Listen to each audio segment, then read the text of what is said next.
If you like the story, you can support the author on Patreon, link is in the description. Additionally, if you would like to request novels and access my Google Drive where I have 200 plus audiobooks, then you can join my Patreon, link is also provided in the description. Chapter 21, Aoki vs Brock 2. Aoki and Brock got ready for the second and final round. Be careful, this is my strongest Pokemon. You might lose if you don't bring out your Bellsprout, said Brock as he released his second Pokemon. Bam! With a loud thud, a 10-meter-tall Onix appeared in the field and released a roar. That's a huge Onix. It was Aoki's first time seeing a Pokemon that tall in general. The Onix that he had caught earlier was around 5 meters tall, but this was twice that. Aoki's Pokédex made a sound that indicated that he won the first round. He had set up his Pokédex in his front pocket in such a way that it always records a new Pokemon he sees. In today's case, he had tuned on the recording feature too for watching it later on. Aoki clicked his Pokeball and released his Charmander into the field.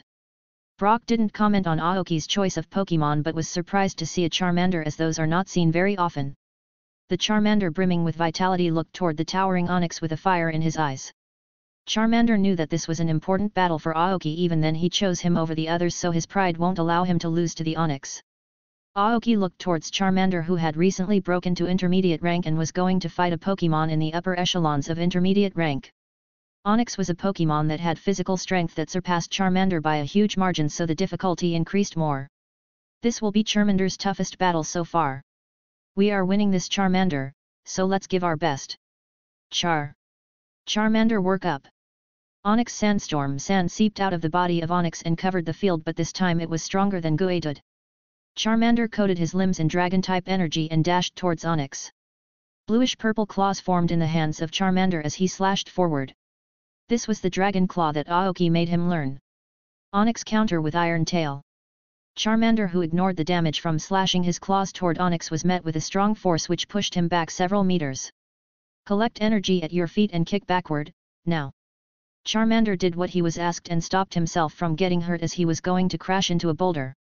Dash forwards and use Dragon Claw again. Onix, use Rock Throw.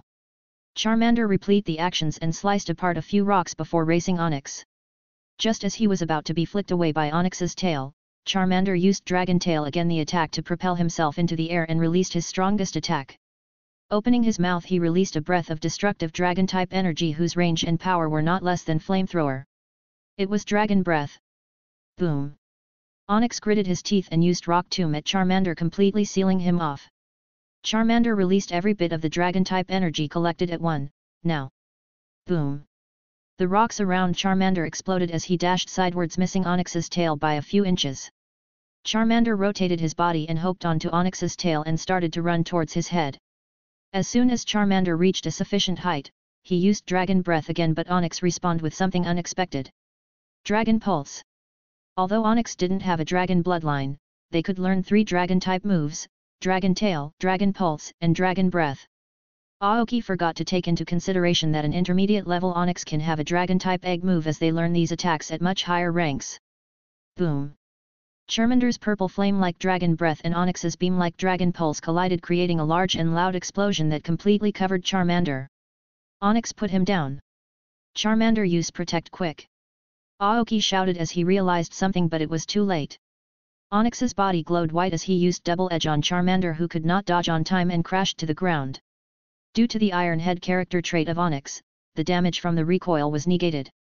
Charmander moved his body with anger in his eyes. His body incurred a lot of injuries from the last attack, which seemed to fuel his anger even more. I suggest you give up this rank, trainer. You Charmander will be injured even further, Brock said, crossing his arms. Haha, don't worry about Charmander. I believe in him. He can't be stopped with just this. Right, Charmander? Show me then. Onix, use Rock Throw. Charmander used more Dragon-type energy and started blasting Dragon Breaths while using a combo of Dragon Tail and Dragon Claw. Onix used Protect to block the Dragon Breath and used Stone Edge. The combo of Sandstorm and Stone Edge was deadly for any Pokemon, plus the Iron Tail and Slam from such a large monster pushed Charmander to his limits. Onix slammed Charmander to the ground and went underground. As Aoki instructed, Charmander spread his Dragon-type energy into the ground from his feet to feet. At an accurate moment, Charmander jumped into the air and used Dragon Tail on Onix that came out of the ground. Onyx roared in pain and used Screech to further lower Charmander's defense. Charmander did good, but I think it's time to end the battle, said Brock as he decided to use Onyx's strongest move. Onyx used Earthquake. The entire stadium shook as the ground cracked, hitting Charmander with ground-type energy. Charmander did his best to defend against the attack, but the area and power of the attack were so large that it could not be avoided. Although the attack stats of Onyx was not so high, but Earthquake was a move that even Pokémon with weak stats can deal massive damage. Charmander was now handing on a think threat full of injuries. Already going Sandstorm plus Earthquake death massive damage. Onyx finished the battle, use Slam. Charmander felt his consciousness fade away as the fire on his tail grew weaker. Wake up, Charmander! Aoki's voice reached his ears. The tone was not his usual tone, but when he was serious. What happened to your promise? If can't defeat this hurdle before you, you can never reach your goal. So stand up. Fight. I am with you. I believe in you. Show that you are not weak. Hearing every moment spent with Aoki flashed in his mind. Although he spent only around 3 weeks with Aoki, they were the best moments of his life. His eyes became sharp as he saw everything in slow motion. Charmander moved his tired body and dodged the tail of Onyx that would have ended the match if that connected. Determination and pride burned inside Charmander as Dragon-type energy burst out of his body. Charmander opened his mouth and released an orb of Dragon-type energy at Onyx, which caused a large explosion on his body. This move came naturally to dragons when flames of determination and thirst for power burned within them. Dragon Rage. This isn't the game where Dragon Rage just takes away 40 HP of a Pokémon but deals massive amount of damage. Charmander roared and dashed towards Onyx as the tail at his fire went the wind. The speed and power behind his attacks increased to a new degree as he dashed towards Onyx. This time the large Onyx was getting pushed back by the small Charmander. Brock had a drop of sweat on his forehead looking at the ferocious Charmander that was fighting against all odds, reacting to Aoki's words. He had never seen a Charmander fight like that. This amount of power from that small Pokémon was unimaginable. Charmander destroyed every attack of Onyx with Dragon-type energy and got a large number of hits on Onyx. With every hit connected, Charmander's attack Pokémon increased, which was a shock for Brock. The moment Onyx used the Earthquake again, Charmander jumped in the air. The flame on his tail burned brightly as he released Dragon Breath that contained all his remaining power towards Onyx. Onyx used Protect, but Charmander's Dragon Breath broke through Protect and blasted into Onyx. Boom! Bam! With a loud crash, Onyx fell to the floor defeated. Onyx is unable to battle. Challenger Aoki wins the match, Brock's brother announced, but his face could not hide the shock. Charmander gave a roar and came towards Aoki. Good job, buddy, I knew you could do that. I am proud of your. Charmander made a happy sound and fell asleep in Aoki's arms. Brock came towards Aoki clapping for the splendid match. It's been a long time since someone pushed him this hard. He took out the boulder badge from his pocket and handed it to Aoki. I present you the boulder badge in honor of defeating me. This is the TM for Rock Tomb that you can teach your Pokémon. Every gym owned by the league gave a TM to the trainer after winning, which can't be purchased from the mart. Congratulations, Aoki. I never expected Charmander to bring out such power.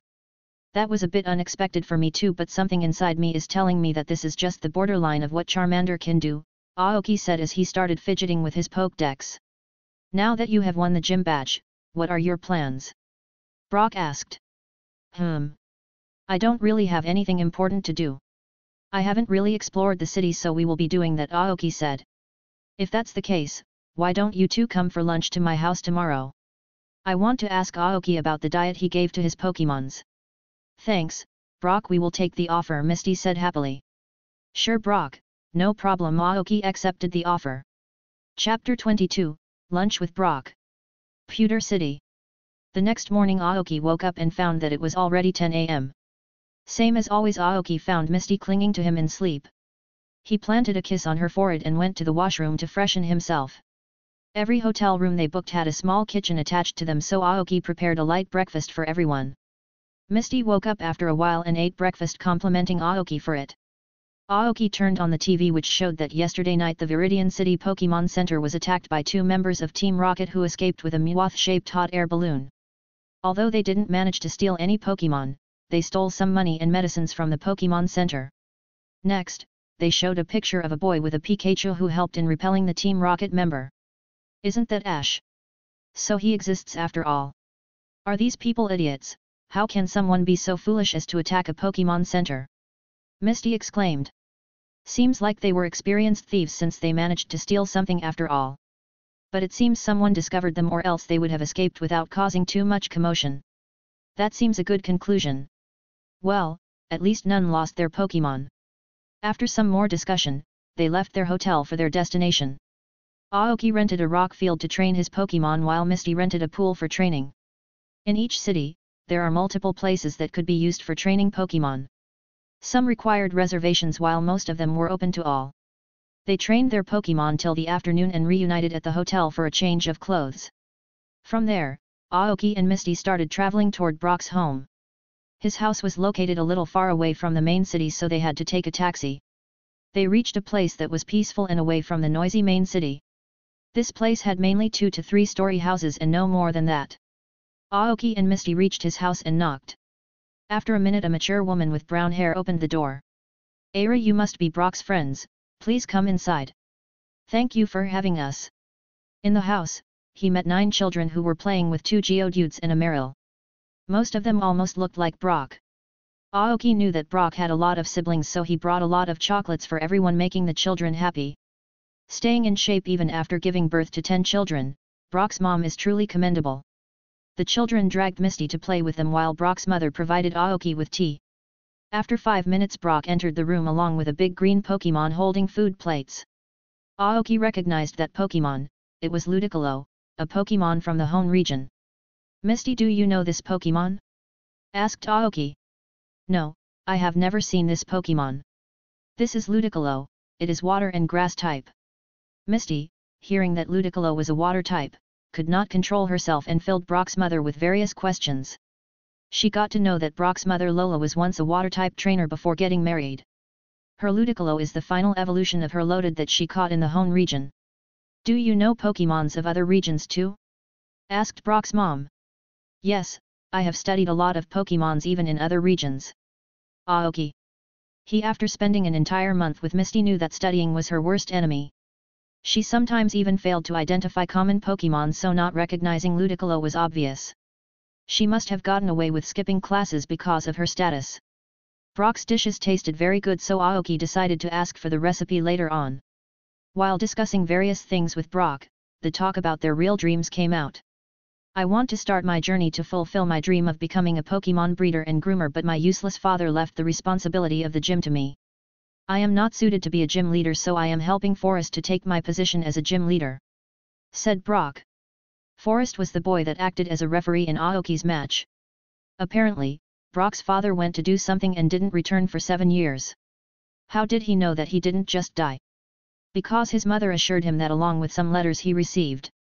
"Don't talk like that about your father, Brock, he is fulfilling his dreams. I tell him to follow his dreams, but he is taking the gym duty too seriously," said his mom. "You should follow your dreams, Brock. I am pretty sure Mrs. Lola can also take care of the gym for you," said Aoki. Lola is a good trainer and can handle the gym on her own, but Brock doesn't want her mother to take the difficult task. Apparently, Brock was pretty stressed out among his gym duties and studies. Similar to gym battles of trainers, aspiring groomers had to take exams to get qualifications. After being convincing by his mother and siblings, Brock decided to let her handle the gym. For getting the groomer license, Brock had to travel, but he could not leave due to his responsibilities. When they talked more about Brock, his dream of being harem king and having a big family came up, which his mother knew. "Aira, I wonder who he got that trait from. His father was not like that," Brock's mom said. Aoki and Misty looked at all children playing and thought the same thing. "He got that from you." Aoki had a long talk with Brock among Pokemon. Brock corrected some of the massage techniques that he was doing wrong. The most important thing Aoki learned was making Poke Block, which was Pokemon food made whose main ingredient was berries. Although the process of making Poke Block was difficult, the end product was worth it as it could provide a lot of energy in emergencies. The process contained various steps like mixing juices in specific quantities, choosing the proper combo, removing impurities, maintaining freshness, etc., which must be done by hand. The last process was using a Poke Block machine to compress it into Poke Blocks. They exchanged recipes and ideas about Pokemon food. Overall, the trip was very enjoyable for Aoki. Aoki got to see more rock Pokemon in their backyard, like the Onix that Charmander fought, a Master-level Radon, an intermediate level Rhyhorn, a master level Gravella, a Sudowoodo, a Nosepass, and finally an elite level Golem. It was Aoki's first time seeing an elite level Pokemon. Although the Golem was sleeping, he had their frightening aura around him. As expected, a person would not become a gym leader. They need an elite Pokemon after all. Aoki also saw some water Pokemons that Brock's mother owned, like a Golduck, a Starmie, a Slowpoke, and a Poliwrath. Almost all of them were at the intermediate stage except Poliwrath, who was at master rank. While Aoki was alone in Brock's backyard, Lola came to him and said something in his ears. "Since you are Brock's friends, let me share a secret with you. My husband has already returned to the Pewter City but is hesitant to face Brock. He has been in contact with me the entire time, so I knew what was happening. Now that Brock has made the decision to leave, he would be coming back to do his duty. Can you tell me about his dream if you don't mind?" Aoki asked. "Sure, I don't mind." His dream was to travel the world and collect all sorts of rock Pokemons. After traveling the entire Kanto region, he went to Hone, where we met and got married. He left the house 5 years ago to travel across Yoto, Sinnoh, Unova, and Kalos.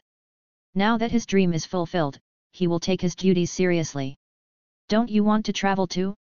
Aoki asked. "No, I never liked traveling much. I always wanted to have a big family and spend my life with them, which I am doing. I am very satisfied with my life. Moreover, a responsible child like Brock, who all his siblings look up to, is a marvelous blessing to me." She looked at her watch. "Aira, it's already time for dinner, let's go inside. You two can stay the night if you want. Brock rarely brings friends home.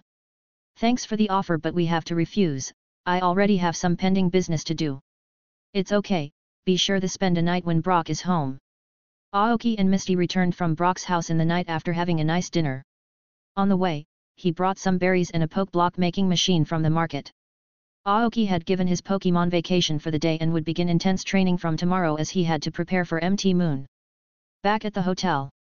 "Ne Aoki, I thought of something," said Misty, lying on the hotel bed.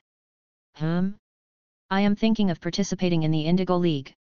I told you about my dream of making Cerulean Gym famous and becoming an elite trainer, right? For that, I need to have recognition. So I am thinking of collecting badges and participating in the Pokemon League. I used to think that if I could travel the region and collect strong Pokemons, I can gain the recognition of my parents, but I was so wrong. That's a wonderful decision. Let's start with Brock then." Chapter 23, Pewter Museum. Brock, responsibility. It is my dream to become a top-class Pokemon breeder and groomer. I also want a harem of beautiful ladies, but that would come after that. I realized my dreams and desires when I was 10 years old. Everything was going well until when I turned 12, he disappeared, leaving behind everything. I had to take up the role of my father to raise my other siblings, sacrificing my time. At first, I hated it, but I got used to it. My mother was a good and kind person, but not a very good parent, because she could not correct any mistakes my siblings made and spoiled them. I had to make them realize what was wrong and right. More so for the fact that my mother would be out most of the time, as she had to take up the role of the gym leader. My father had other gym apprentices that were pretty helpful when she was not present. In spite of having a hard time, my love for my family never decreased. They mean the world to me. My mother knew what she lacked as a parent, so she slowly started acting like a parent, which reduced some weight off my shoulders. Along all of these, I never stopped studying for my dreams. I took several classes in Pokemon breeding and grooming to create a path for myself. When I turned 16, I decided to take over the gym as the gym leader while my mother stayed home taking care of the siblings. That is when I realized, the task of gym leader was very taxing and tiring. No wonder mother could not focus properly at home. A gym leader had to make sure to retain the reputation of an official gym. They had to assert their strength based on the fact that the trainer was a newbie or experienced. They had to sign a large number of papers and do various inspections. Like this, 3 years had passed and I turned 19. I was ready to take my first breeder and groomer exam. All that was left was to convince myself to leave behind my family that I was with me for 19 years. Fortunately, something good happened that made me solidify my road ahead. The next day Misty too registered herself for the gym battle and got to fight on the next afternoon. In the Pokemon Center, Aoki listened to some trainers say how terribly they lost to Brock and that the league should lower the difficulty of the gym battle. Aoki ignored them and video called his parents. He could message them with the Pokédex, but talking with them was different. His father was busy, it was her mother who picked him up. She immediately hammered him with questions like if Aoki was eating properly, if he changed his clothes regularly, etc. Aoki showed her his boulder badge, making her very happy. Aoki introduced Misty, to which his mom gave him an all-knowing face. Misty had decided to train her Pokemon the rest of the day, leaving Aoki alone. He could train too, but decided to give his Pokemon a break from training. After thinking for a while, Aoki decided to visit the Pewter Museum. The museum was the largest building in the entire town, surpassing even the gym. The Pewter Museum was famous all over the Kanto region for its wide display of prehistoric Pokemon fossils and renders. Aoki paid an entrance fee and entered the museum. There were replicated fossils of Kabuto, Omenette, Aerodactyl, etc. on display for people to see, along with a lot of information on them.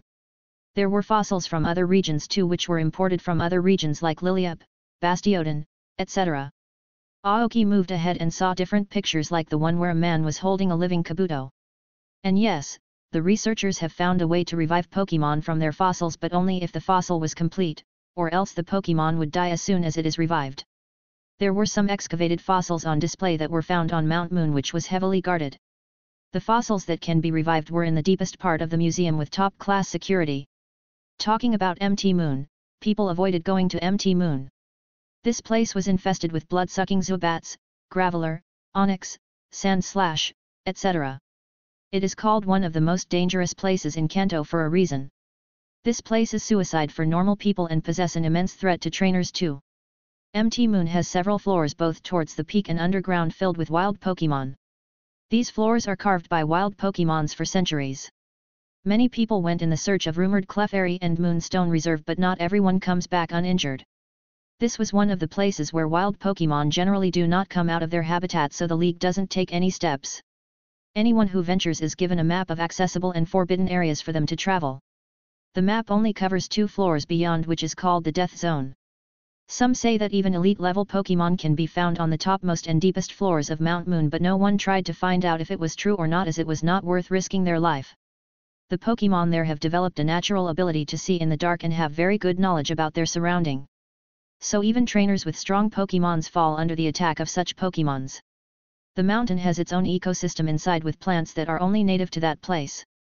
The League and insurance companies would not be responsible for their deaths if they venture into Mount Moon. Mount Moon attracts archaeologists more than trainers because of its large fossil reserves. Each year many people come from different regions to research about Mount Moon. Leaving that aside, Aoki entered a small room where a battle simulation between an Aerodactyl and a Dragonite was shown with a 3D projector, making children yell in delight. Currently, only a few people were known to own an Aerodactyl, and the 2 Pokemon in the simulation belonged to the same person. The simulation was of the time when Aerodactyl was first revived and went berserk, so Dragon Master Lance had to step in to stop the rampage. Dragon Master Lance, the champion of the Kanto region. There were keychains of fossil Pokemons for selling, so Aoki bought 2 Kabuto keychains. Moving ahead, there were recordings of the excavation process in time-lapse for people to see. In another section, there were books for people who were interested in that profession. Aoki read that there was an institute being built in Pewter City for training young archaeologists and researchers. Finally, Aoki entered the last section where everything that was for sale was displayed. That included complete and incomplete fossils of Pokemons like Onyx, Golem, etc. The prices of fossils were way beyond Aoki's expectations. So far the most preserved fossil was of a Charizard and Golem fighting with a price of 2 million Poke Dollars. Aoki looked more and found that someone was selling moonstones at a very high price, but they were of low quality, so he ignored it. As Aoki was looking, his vision caught the sight of an old man selling a lot of small stones. Out of those stones, he found a stone that was special. It was dark yellow stone with a black-red pattern inside. Is that what I think it is? How much for these stones? Aoki asked. 1,000 Poke Dollar for each. Aoki acted like he looked through and bought 3 stones along with the special stone. Where did you get these stones? They were along with some Golem fossils I found in Mount Moon, replied the old man. Aoki didn't ask much and left the museum. Seems like I hit a jackpot. I am sure this is a Mega Stone, but the problem is I don't know which Pokemon it belongs to. Aoki called out 3 of his Pokemons and told them if they could find anything interesting about the stone, but none of them had any connection to it. Well, doesn't matter, I can find it someday. Chapter 24, Second Evolution and More Training. The next morning Aoki and Misty entered a famous coffee shop. There were 2 Meowths at the counter to welcome them. They realized that the entire cafe was Meowth-themed, from decorations to wallpapers everything was related to Meowth. There were a lot of customers served by people wearing Meowth-embroidered aprons. It's nice," said Misty after drinking the cup of coffee that made a white mustache under her nose. Aoki took a pic taking out his Pokédex before telling her to wipe it off. "Good materials. Hey, delete that." Misty started acting like a cat to snatch the Pokédex. In the end, Aoki deleted the picture in front of her, but he already saved a copy as soon as he took the picture. He had more embracing pictures of her, like when she fell down into a pond after slipping or when she banged her head into a tree while screaming as a caterpillar fell on her head from the tree.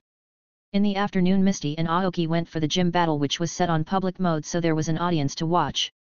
Some were trainers who lost to Brock and wanted to see who bites the dust next, while most of them were locals of Pewter City.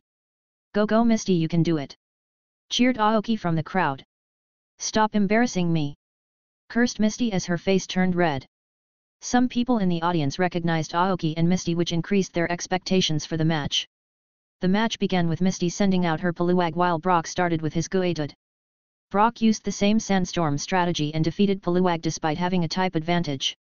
Note that her Poliwag was still in the junior stage, so her water moves were not so strong. Next, Misty sent out her Sturyu, which managed to defeat Guaidud. Now the difficult part began. Brock sent out his Onix, who immediately increased his defense after coming into the field. The clash between Sturyu and Onix was nothing less than spectacular. The crowd cheered in excitement watching them clash. Somehow Aoki felt like Brock was going easy on Misty.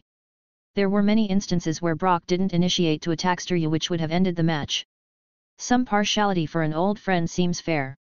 Aoki's conclusion was spot on, as Brock indeed went easy on Misty.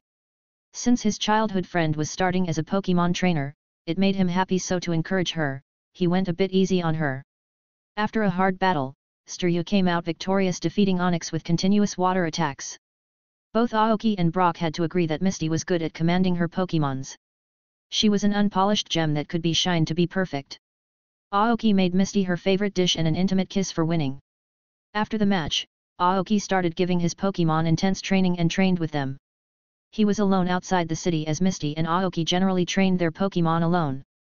After evolution, Pidgeotto's speed had increased to a new level, so Aoki increased the weights on her. Pidgeotto now had 3 goals.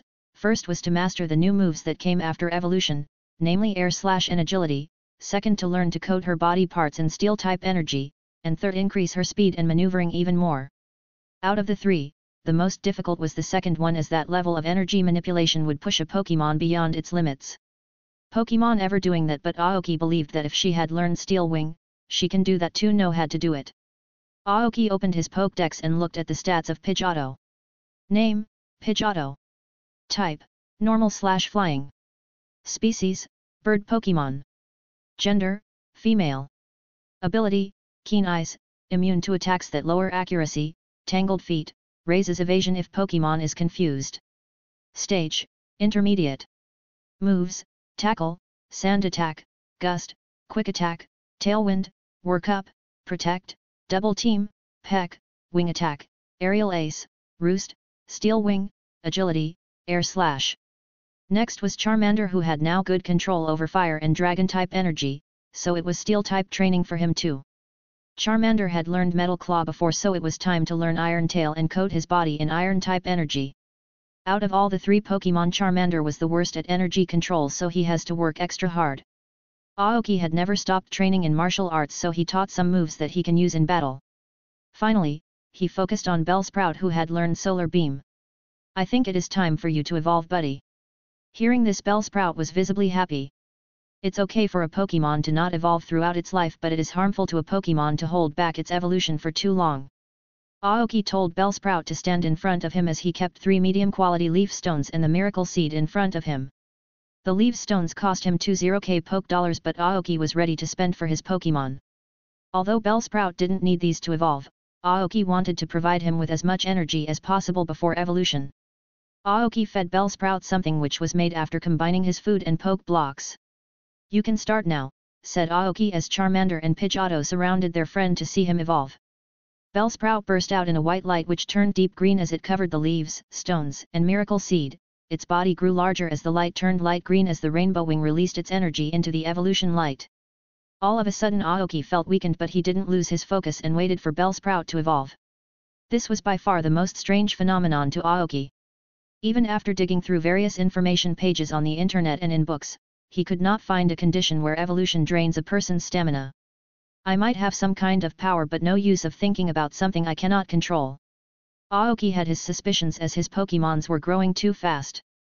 The light faded and what uncovered was a 1.7 m tall weeping bell.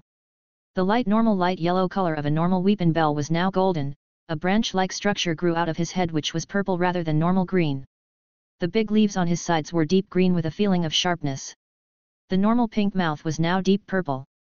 Most importantly, he stood at a height of 1.7 m, which was 0.7 more than an average weeping bell. Weeping Bell slowly opened his eyes and released a cry announcing his evolution. Charmander and Pidgeotto congratulated him while Aoki gave him a hug. "Congratulations, buddy." Weeping Bell hugged back Aoki with his leafy arms. Aoki scanned the data of his newly evolved Pokémon. Name, Weeping Bell. Type, Grass/Poison.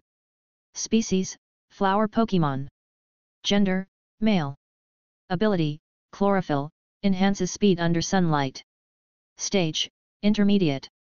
Moves, Vine Whip, Growth, Wrap, Sleep Powder, Poison Powder, Sweet Scent, Sunny Day, Protect, Double Team, Razor Leaf, Acid, Giga Drain, Wrap, Stun Spore, Slam, Energy Ball, Bullet Seed, Solar Beam, Synthesis, Poison Jab, Knock Off.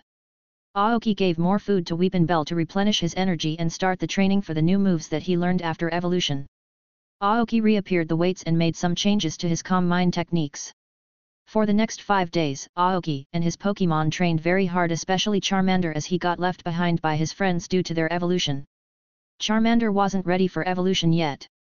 Before evolution, Charmander needed to create harmony between Fire Dragon and Steel-type energy before evolving, as said by Aoki. The level of difficulty of the training was more than the time when Aoki prepared them for the Junior Cup. Aoki made them master all the moves they knew along with mock battles at their full strength.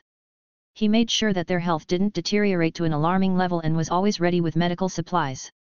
In this new wave of training, he asked Weeping Bell to poison Charmander and Pidgeotto to increase their resistance to poison. The same was for the paralysis effect too. Although Aoki seemed like a demon to them, they never complained as they could feel a rapid increase in their power levels. Especially Charmander, who got a huge boost in both power and confidence. He was no longer the timid Charmander but a fire dragon brimming with muscles and pride. During these 5 days, along with doing intense physical exercise, Aoki created a lot of new dishes, Pokemon food, and poke blocks. Sometimes he helped out around the town as a Pokemon ranger and observed more Pokemon. He often challenged trainers to a Pokemon battle and won some extra cash from them. Aoki also brought some oil and a brush for his Pokemon for proper grooming. The thing that improved the most was Aoki's massage techniques, enough to make Misty moan when he massaged her back. He also visited Brock multiple times to learn more about Pokemon grooming and massage techniques, as he was many times better than Aoki in that. After a satisfying stay at Pewter City, it was time to leave. Aoki restocked his supplies and made sure to bring plenty of torches and repels. All these were to prepare for MT Moon. Misty did her part of the shopping and brought additional things they needed. Aoki had asked about the behavior of Gravelers and Geodudes from Brock and found that Gravelers won't do anything to trainers and Pokemon if they don't do anything first. They can even battle your Pokemon if you give them food. They have to travel a lot before they reach Cerulean City. First, there is Route 3, which is around 15 km if they walk straight, but Aoki had Pokemon in mind that was deep in the forest, Moon Town, which was 9 km from MT Moon. Then the total length of MT Moon was around 10 km if they had to avoid all dangers, and finally another 15 km to reach Cerulean City. The other route was a straight way to Cerulean City around 30 km, which had plenty of towns on the way. On the journey to Cerulean City, Aoki had his eyes on 2 Pokemons that he absolutely had to get on his team. Chapter 25, Route 3. The next morning Aoki and Misty started their journey towards MT Moon. Misty had a piece of good news that her Poliwag and Marill have reached intermediate rank, with Herstory reaching that stage earlier. Reaching the intermediate stage gave a Pokemon more energy control, more energy to use, greater attack power and defense, and finally access to more moves. Although her Pokemons had reached intermediate rank, Aoki was confident to solo her entire team with any of his Pokemons. Apparently when Aoki was training alone, Misty went on challenging every trainer she would find with the bait of giving out 1k poke dollars if someone can defeat her Pokemon. After walking for a few hours they reached a junction where the road divided, one led to MT Moon while the other led to Cerulean City. On the way, both of them challenged some trainers that were going to Cerulean City. Aoki used Pidgeotto and Weepin' Bell, earning surprised stares from trainers due to their size and color. Aoki had a talk with them but none of them were willing to take the route through MT Moon and advised Aoki not to take that route too. "Are you sure we should take the route to Mount Moon?" asked Misty. "Yes, I want to see if I can find a piece of moonstone. I heard that there are Clefairy there, we may run into them if we get lucky," Misty said. "Yeah, we have to be careful as they have the power to snap our neck with their powers.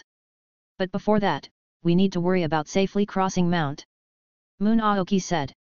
"So where are we going now? I don't think this is the route to MT Moon. We are entering the territory of Nidorino and Gravelers." Are you sure those species can be found here?" "I am sure. Even if I am wrong, we will be having an adventure." Aoki found this information from Brock, who apparently picked it up from the black market. Normally in the original games, the Nidoran line could be found before MT Moon, but the game location and real life were completely different. Fair enough, there is no trainer without an adventure.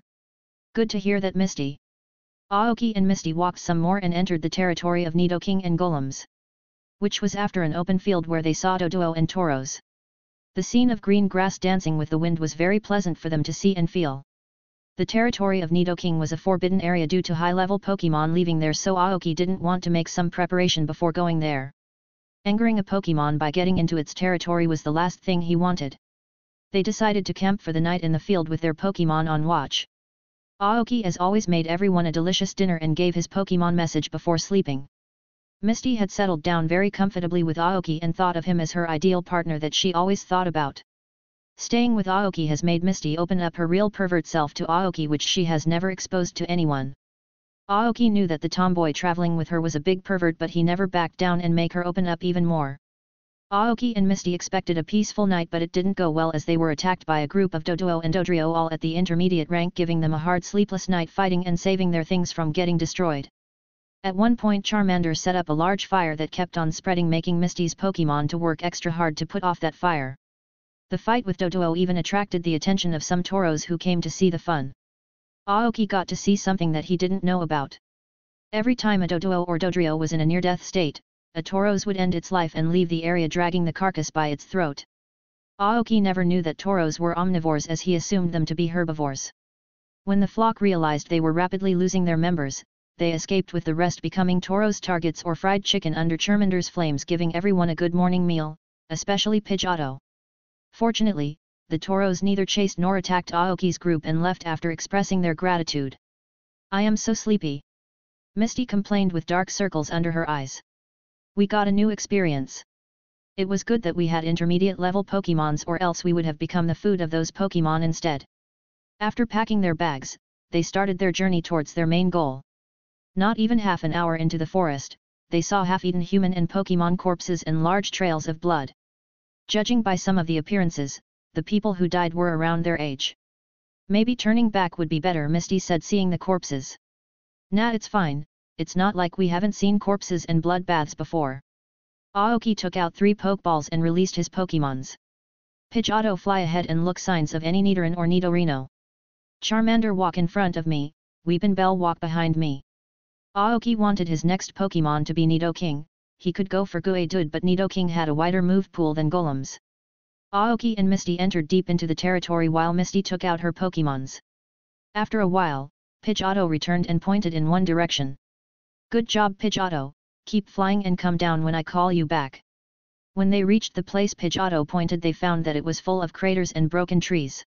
Among them stood a Nidorino who was biting into a Gravella corpse. Aoki was sure that a large battle took place here. The Nidorino growled at Aoki and the others with bloodthirsty eyes, as if telling them that he would attack if Aoki took a step forward. From the feeling the Nidorino gave, he was at the peak of intermediate rank, and one hit from them is enough to fatally injure a person. "I mean no harm, I am a trainer and came to ask if a Nidoran was ready to join me. I can provide plenty of food too." Aoki, with the help of Weepin' Bell, tried to convince the Nidorino. Seeing that the Nidorino was not convinced, he took out some poke blocks and presented. Nidorino sniffed and took a bite, making his eyes lit up. He looked into his eyes for a while and asked to follow him while he started walking into the forest, biting the Gravella corpse. While they walked, they saw more blood and human corpses. After a while, they reached a clearing within a forest where around 15 Nidorino and Nidorinus were present. Among them were 2 Nido kings. One with a scar on his face. Aoki guessed that the Nidorans must be hiding somewhere. Peak of Master Rank Nido King. Aoki looked at the Nido King with the scar on his face. This complicates things a bit. If I mess things up, we are dead. Misty, don't move, same for your Pokemons. The Nidorino that brought them here explained the situation to the Nido Kings. The Nido King with scar gave a series of roars that Aoki asked Weepinbell to translate. First, he asked Aoki to give him some poke blocks to taste. After tasting the food, he gave another round of low-voiced roars. According to Nido King, if Aoki wants to have a Nidoran as his partner, he has to feed the pack for one day and defeat his son, the other Nido King, in a duel. Aoki agreed without taking any time. Are you really fine with this? I know your Pokemon are strong, but taking on a Pokemon like Nido King, said Misty with a concerned tone, as she was scared by the presence of such a large number of Nidorino and Nido Kings that could end their lives even if they fought back with everything they had. Don't worry, Misty, I believe in my companions. Seeing his confidence and hearing his words, a warm feeling filled her heart. Aoki took out his cooking ingredients and started cooking. The pack had a lot of raw materials, so Aoki had no shortage of materials, but the problem was the sheer amount of food he had to make. After an hour of continuous cooking, he was able to make the required amount. Misty was forbidden from helping as Aoki had to gain their recognition. The first one to taste the food was the Nido King. After eating his fill, he gave a gesture for others to start eating. The Nido King gave a roar to which the trees deep into the forest ruffled as something approached them. After 5 minutes, what appeared was a Nido Queen along with 10 Nido runs, both male and female. The Nido Queen was at Master Rank 2 but energy-wise less than the scar-faced Nido King. Aoki understood the gesture and started cooking for them too. They made Aoki cook till the evening, after which they took a short rest. It was in the night when the leader was ready for the duel. Every member of the pack surrounded the area with Aoki and Nido King in the middle. Aoki sent out Charmander to face off against the leader's son. The leader gave a roar and a series of roars and moved in a direction away from the pack. Weepinbell and Pidgeotto had their fair share of battles while coming here, so he selected Charmander, who was very happy to face strong opponents. Nido King made a gesture as if to tell if Aoki was mocking him by choosing a weak Pokemon. Don't worry, my partner is not to be underestimated. Char. Weepinbell, go teach that guy a lesson. Pidgeotto, show him who is the boss. Normally 3 of them would tease each other or mess around with other, but will always be present for each other when it mattered. Are you scared without your father, big guy? Charmander provoked the Nido King. Hearing this, a vein popped up in the forehead of the Nido King. Let me teach you how to respect your elders, brat, roared the Nido King with anger as he stomped his feet. Chapter 26, Charmander vs Nido King. The battle started with Nido King bending his body and dashing towards Charmander as its horn glowed white. Charmander Dragon Tail on the ground and use Sunny Day. Charmander dodged the attack by propelling himself in another direction by Dragon Trail and shot a ball of yellow light into the air that illuminated the area around them. Nido King looked towards Charmander and shot a poison sting. Protect and use Ember. A translucent shield appeared in front of Charmander, blocking the attack while he shot a wave of fire from his tail towards Nido King. Nido King dodged and dashed toward Charmander with poison-type energy on his hands. Charmander countered the poison jab with metal claws, not giving him a chance to retaliate. Charmander used a flamethrower at the face of Nido King. Charmander wanted to immediately initiate his next attack, but Aoki gave a different command. Use the thickest layer of dragon-type energy you can muster into your feet. Just as Aoki predicted, the ground under Charmander exploded, blasting Charmander into the air. It was Nido King's earth power. Charmander, who was in the air, somehow minimized the attack while applying dragon-type energy to his feet. Charmander rotation, flamethrower and flame claw. Nido King shot a sludge bomb at Charmander, who was falling towards him. Charmander roasted his body to become a wheel of flames and cut through the poison attack, and just as he reached near Nido King, he used flame claws on the face of Nido King, who tried to block by crossing his arms, but it was not enough. The Nido King's moves are weaker than expected. Even Weepinbell's poison is stronger than the Nido King. The power of earth power is a joke. If that was properly trained, one earth power would have been enough to deal with Charmander. Seems like the Nido King had evolved into his final stage without fully maturing. Aoki concluded. Nidoking used Thrash while Charmander used the combo switching between Metal, Flame, and Dragon Claw. Aoki carefully instructed Charmander to avoid getting hit as much as possible.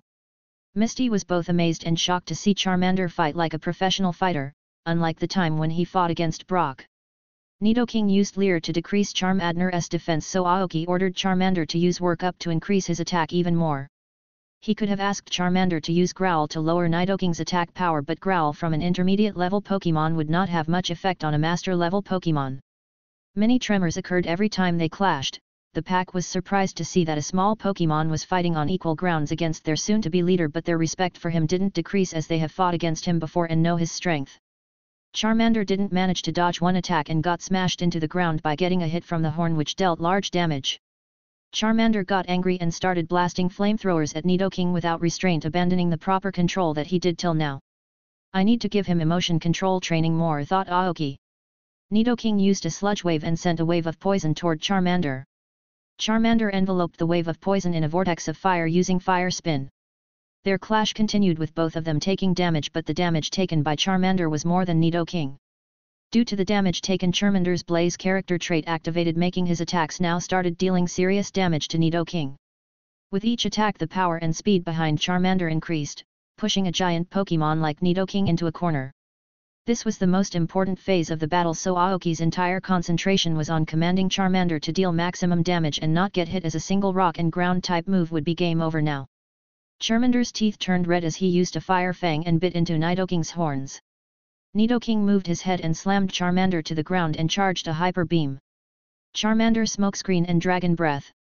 A massive amount of smoke came out of Charmander's mouth, filling the vision of Nidoking, and with the Dragon Breath in addition to the damage managed to paralyze Nidoking. Charmander took the chance and fired a Dragon Breath and Flamethrower, which blasted Nidoking along with the smoke, causing a massive explosion.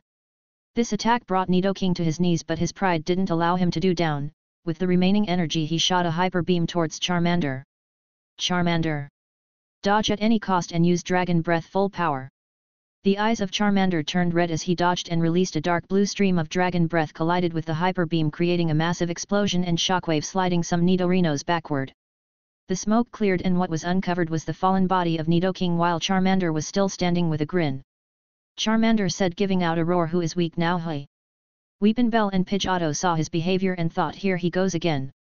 The Nidorans and Nidorino approached the Nidoking with worry on their faces. Among all the Nidorans, one male had a fascination in his eyes in place of worry. If he can defeat the big brother in spite of being smaller than him, how much stronger can he make me? I must go with him. The Nidoqueen saw her child's behavior and was saddened a bit. It was clear that the trainer would make her child stronger, but parting ways with one's child was never easy. Aoki approached the Nidoking and used some super potions on him, which started to heal his injuries. He should be up in a few hours. He did the same for Charmander and gave him some poke blocks to replenish his energy. But at that moment the trees behind them broke apart, which sent everyone on alert. The ground shook as a group of 10 Gravelers led by a golem appeared near the camp, and in front of them expressions they didn't come in peace. The golem looked towards the fallen Nidoking and gestured to all the Gravelers to attack as he rolled towards him to KLL him. The leader of the attacker group of a golem, which was on the level of the Scarface Nidoking. The Nidoqueen saw this and gestured to one of her pack members to protect the Nidorans while she dashed to clash with the golem. Weepinbell, go assist the Nidoqueen, Pidgeotto and Charmander, go help the others in defeating the Gravelars. Misty's Pokemon also got to work in defeating the Gravelers. Her water Pokemon dealt massive damage to the Gravelers as they were 4 times weak to water. Beware of the explosion attack, Misty, they will take out themselves and your Pokemon. Misty heeded the advice and only used ranged attacks. One Graveler used explosion near the Nidorans, but Charmander used protect and blocked the attack while defeating him with an iron tail. The fascination of the male Nidoran for Charmander increased more. The golem fell to a disadvantage against the combined effect of Weepinbell and Nidoqueen and feel defeated. Nidoqueen didn't wait and ended its life. In just under 30 minutes the entire battle was completed with no one from the Nico family dead. A while later the leader Nidoking returned while dragging the corpse of another master-level golem with injuries all over his body, earning praise from all members.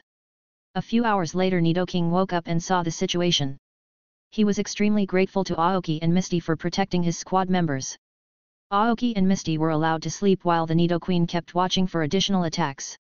The next morning Aoki prepared breakfast for everyone, after which they packed their things to leave. It was Nidoking's time for his part of the agreement. The male Nidoran came forward before everyone and presented his wish to go with Aoki. His parents didn't stop him from going and asked Aoki and his Pokemon to take good care of him. Do you want to be strong? Asked Aoki. The Nidoran nodded. Do you want to explore the world? The Nidoran nodded again. I shall give you the opportunity to become strong, show me you have the will to stand at the top. Nido. Nidoran gave a cry of determination as if saying you can trust me. Aoki presented a Pokeball in front of Nidoran who clicked and entered the Pokeball. Aoki and Misty bid farewell to the Nido family and continued their journey towards Mount Moon. Good you Aoki, what Pokemon do you want to catch next? Asked Misty. I will try to catch a Clefairy next and if not already try to get a good quality Moonstone. There are rumors of Clefairy in the Mount Moon but finding them would be very difficult. Isn't that the main fun of being a trainer, exploring the unknown, seeing new places? That's true, the only reason I am going to Mount Moon is that you are with me, or else I would have avoided that place. Don't tell me you are scared of the dark. Of course not. It just creeps me out. Don't worry, your charming boyfriend will protect you from the scary monster. Repeat that again and I am hitting you. Fine fine, I don't want my tomboy mad at me, do I? Teased Aoki as he started running. You! Shouted Misty as she started to run after him. Chapter 27, Pokemon Egg. Route 3. Aoki took out his Pokeball of Nidoran and scanned its details with Pokédex. Name, Nidoran. Type, Poison. Species, Poison Pin Pokemon. Gender, Male. Ability, Poison Point, Rivalry. Stage, Junior. Moves, Leer, Poison Sting, Peck, Focus Energy, Fury Swipes, Toxic Spikes, Double Kick, Counter. Pokédex entry, the male Nidoran has developed muscles for moving its ears. Thanks to them, the ears can be freely moved in any direction. Even the slightest sound does not escape this Pokemon's notice. It is small, but its horn is filled with poison. It charges and then stabs with the horn to inject poison. Sometimes Aoki is amazed by the in-depth scanning feature of the Pokédex. The ability to scan the number of moves a Pokemon knows or has an idea of is very beneficial. Aoki asked Nidoran to show the moves he knew, which mostly constrained the ones displayed in the Pokédex, except the accuracy was very poor. It would take him some time before he catches up with the rest of the team. Aoki and Misty, after battling some more trainers, reached the final stop before MT Moon. It was a small town with hardly any proper houses. There was a mart that sold some Pokeballs and portions, and then that. There were some merchants selling clothes and different types of rocks. There was another fat merchant who was selling a super rare Pokemon for 5k Poke dollars. Aoki went near the stall and saw that there were Magikarps of different colors swimming in the tank. None of them were golden in color, so Aoki didn't pay attention anymore. Misty whispered in Aoki's ears that all of them were just dyed in different colors. As she grew up watching Magikarps, she could tell by the behavior and pattern on their body that none of them were going to evolve into Gyarados. The merchant tried to sell the Magikarps with sweet talking, but Aoki and Misty totally ignored him. Stop scamming people if you don't want to get arrested, said Misty to the merchant. The merchant wanted to argue back, but Misty showed the ID of a gym apprentice of Cerulean City to scare him more. Aoki's focus was attracted by another merchant who was selling Pokemon eggs. Where are you from, mister?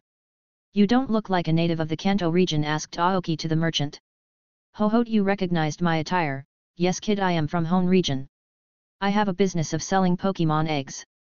There were two sections of eggs, one in which the Pokemon that would be hatching was mentioned, while in the other section, complete white eggs. There were labels on the eggs which had the names of the species that would hatch from the egg. The Pokemons in the eggs were Piku, Hoot Hoot, Wurmple, Magikarp, Wing-Ul, Rattata, Sunkern. Unfortunately, all the Pokemons were of no interest to Aoki. He began looking at the unidentified eggs and something surprised him. Aoki, who was subjected to the Dragon-type aura of Charmander, regularly could tell that one of the eggs emitted faint Dragon-type energy. Most of the eggs' Pokemon eggs were white and only start altering their appearance when they are close to hatching, so all the eggs in front of him were white. Where did you get these eggs? My home is near the shore, so eggs of Pokemon often wash up there, and some of them I picked up in the wild. These are the healthy ones I could find to sell. Are you alone? Asked Aoki. No, I have some archaeologist friends who come to investigate about Mount Moon. So, how much for an egg? Oh, you are interested? 1 for 25k Poke dollars for the identified ones and 20k for the unidentified ones, and another 4k for an incubator. Aoki thought for a while and realized that it was a fair deal for an unidentified Pokemon egg. Aoki chooses the egg with the dragon-type energy from the group of eggs. When he was asked why he chose the egg, Aoki answered that he chose a random egg. While the merchant was preparing his egg, he talked with him some more. Do you have a license for selling eggs? Of course, I have a license, I don't have to get arrested for money. What do you do with the eggs that don't sell out? I either sell them to the league to be distributed to trainers or give them to taken care of. How long have you been in Kanto region? I came here 2 weeks ago with my friends as I said earlier. I plan to leave with them after a month on a ship from Vermilion City. I see. Do you know that guy who is selling Magi caps there? No, I don't know him. Don't buy from him, kid, he is a scammer. The merchant gave him an incubator with a liquid for the growth of the Pokemon. Thank you for your patronage. There were a lot of possibilities for the Pokemon in the egg. It could be a good dragon bloodline Magikarp, a Trapinch, or if his luck shines a Dratini or Bagon as Salamence and Dragonite lay their eggs near a water source. Misty After arguing with the stranger, Misty came back to Aoki. Did you buy a Pokemon egg? I advise you to keep it close to your body to make it familiar to your warmth, said Misty. Aoki listened to her and tied the egg incubator with his bag and carried it. He silently told Misty the specialty of the egg, making her laugh. Looks like you hit a jackpot, Aoki. I have experience in taking care of an egg, so I will help you with it, she said. Aoki asked if Misty wanted an egg, so she said that the current number of her Pokemon was enough for her. What happened to the Magikarp seller? He would stop coloring his Magikarps. If he still continues by the end of the day, police will be coming after him. Even if he gets away doing that, it's the person's fault who would fall for his scheme. Forget about him. Let's restock our supplies. Sure. Chapter 28, Empty Moon. After walking for a few hours more, Aoki and Misty reached the area around Mount Moon. Due to regular training, Aoki did his stamina was already high, but Misty didn't have a lot of stamina, so they had to walk slow. Huff, huff. After reach you will teach me stamina increasing exercises, said Misty as she drank another bottle of water. They were climbing an elevated plane, so it was more difficult to walk than usual. You want to increase stamina, right? A grin surfaced on Aoki's face. I have a lot of ways to increase your stamina, you know what one of them is, right? Misty gave a nervous laugh and didn't say anything more. There's no hurry, take your time, Aoki said. This trip was productive so far. Pokemon had plenty of battles against wild Pokemon too. His new Nidoran was fascinated by Charmander and challenged him to a battle but lost in one move. This happened multiple times with the same outcome happening every time. It seemed like Nidoran made Charmander his goal to surpass. Aoki applied weights to him and started his physical training and energy manipulation. Near the entrance of Mount Moon, they found a camp that belonged to archaeologists. Aoki mentioned the merchant that he brought the Pokemon egg from, hearing which most of them became friendly with Aoki and Misty. They said that they had found some fossilized parts of Pokemon after digging, so they were searching for a complete fossil that can be revived. Due to the infestation of wild Pokemon, they didn't go deeper. Moreover, they don't want to disturb the habitat of wild Pokemon by digging too much. It was already night when they reached the camp, so they decided to rest and train for the rest of the time and enter Empty Moon tomorrow. For Weepinbell, he asked him to increase the speed of Solar Beam, while pied Gato to increase her speed as always. This area had a lot of rocks, so her next training plan was to try to break as many rocks as she could using her feet and beak. Charmander was tasked to increase his firepower even more. Dragon-type energy was known for its overwhelming power, so he wanted Charmander's firepower to reach that level along with his Dragon-type energy. The next morning, Aoki and Misty woke up to a commotion in the camp. When Aoki asked what happened, they replied that 2 of them had entered Mount Moon last night for some survey but didn't return yet. Some of them went to look for them but couldn't find them. When they tried going deeper, their Pokemon got injured, so they had to retreat. Aoki promised them he would try to find them. The archaeologists gave Aoki a map on which their last camp was located. Lastly, they gave a warning not to use too much light inside, as Zubats would attack them more. Repels would be very effective due to the sheer number of wild Pokemons inside the cave. Aoki and Misty entered Mount Moon and immediately met with wild Geodudes, but Aoki didn't disturb them and moved forward. Dark places are always creepy, who knows what might pop out from somewhere, said Misty as she walked behind Aoki. Charmander was walking in front of them, illuminating the path ahead.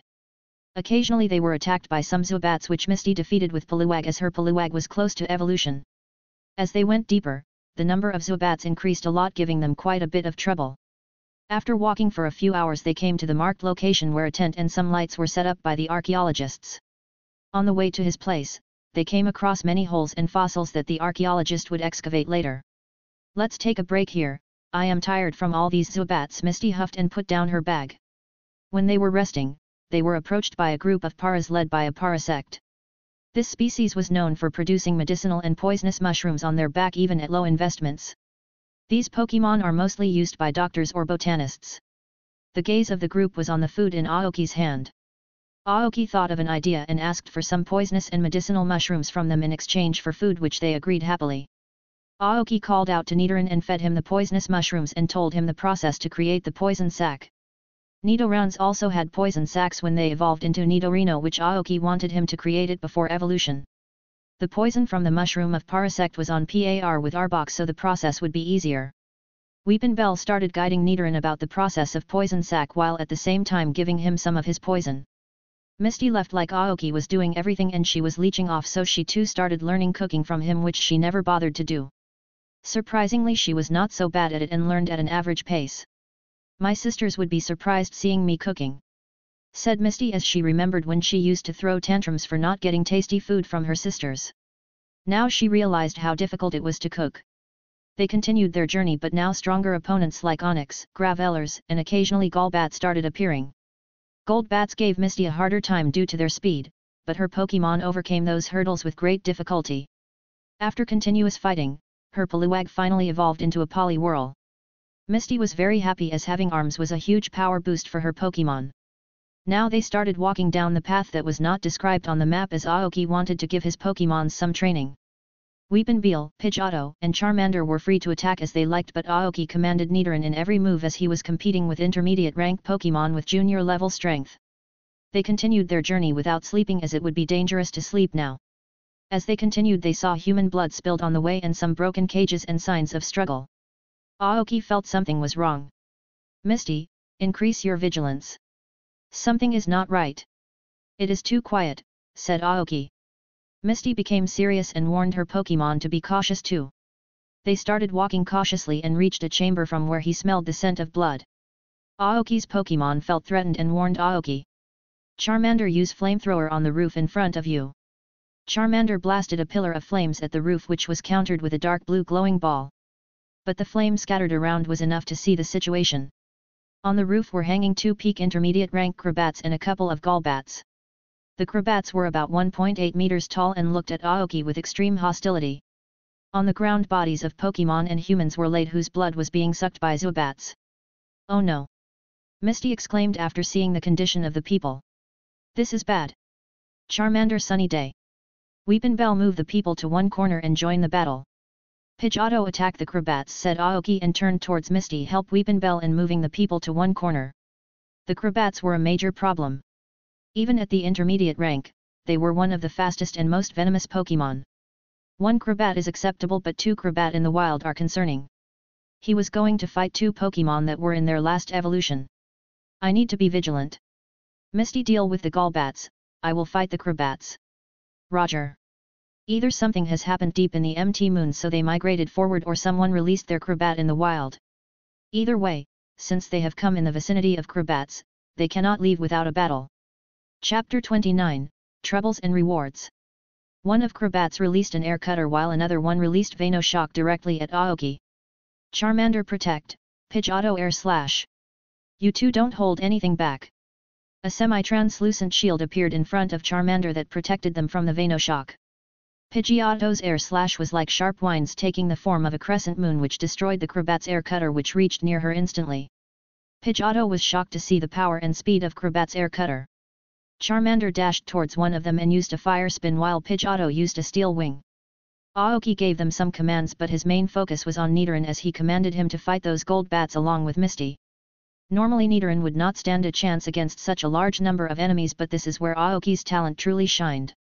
On the other side, the Weepinbell condensed a solar beam and started firing at the Zubats. Normally it would take a lot of time, but since Sunny Day was up, it was condensed into seconds. Some managed to dodge, but they were taken down by Bullet Seed. Misty and her Pokemon started fighting the Golbats and Zubats with Weepinbell and Nidoran helping her. Weepinbell, leave those bats to Misty and help with the large bats, Aoki commanded, calling Weepinbell to his side. As for the people there, most of them were alive but would die due to blood loss if nothing was done in time. Everyone keep fighting, as I said. I need to help those people, Misty said as she dashed towards the end of the chamber. She took out some portions and started feeding everyone.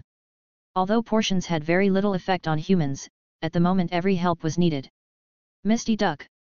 Misty ducked her head, hearing Aoki as blades of wind passed over her head, creating large marks on the wall. Eee! A second late and I would have been dead.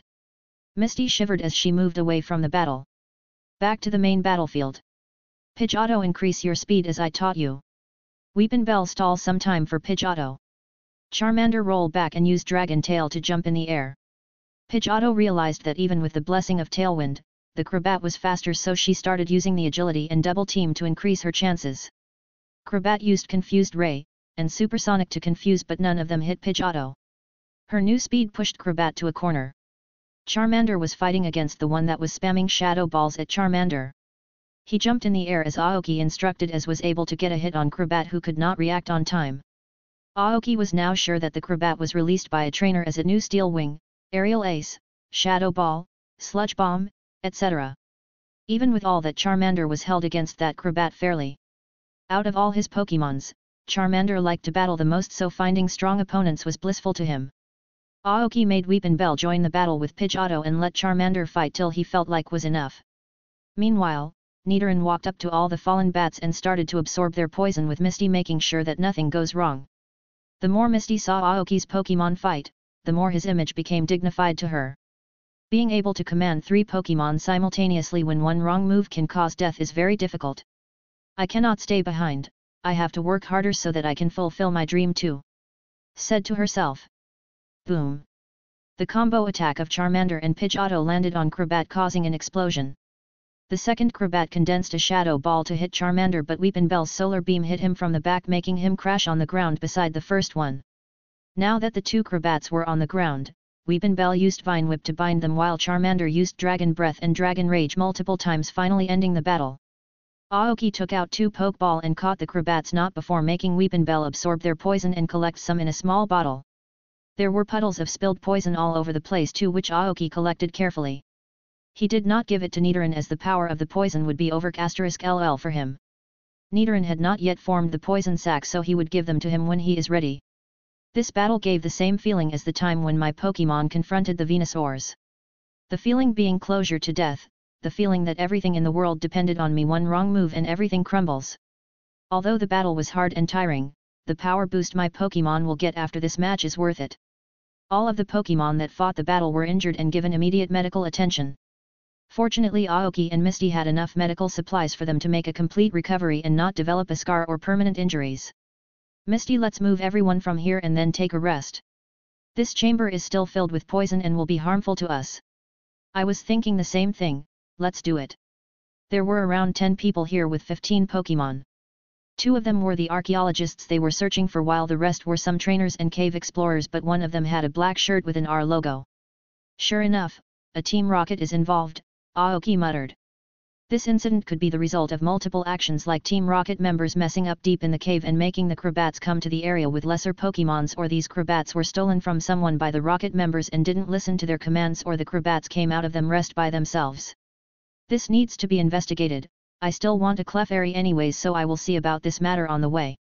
Misty and Aoki one by one started collecting the Pokémon in their Pokeball and started moving towards the camp inside MT Moon, carrying those people with Weepinbell and other Pokémon.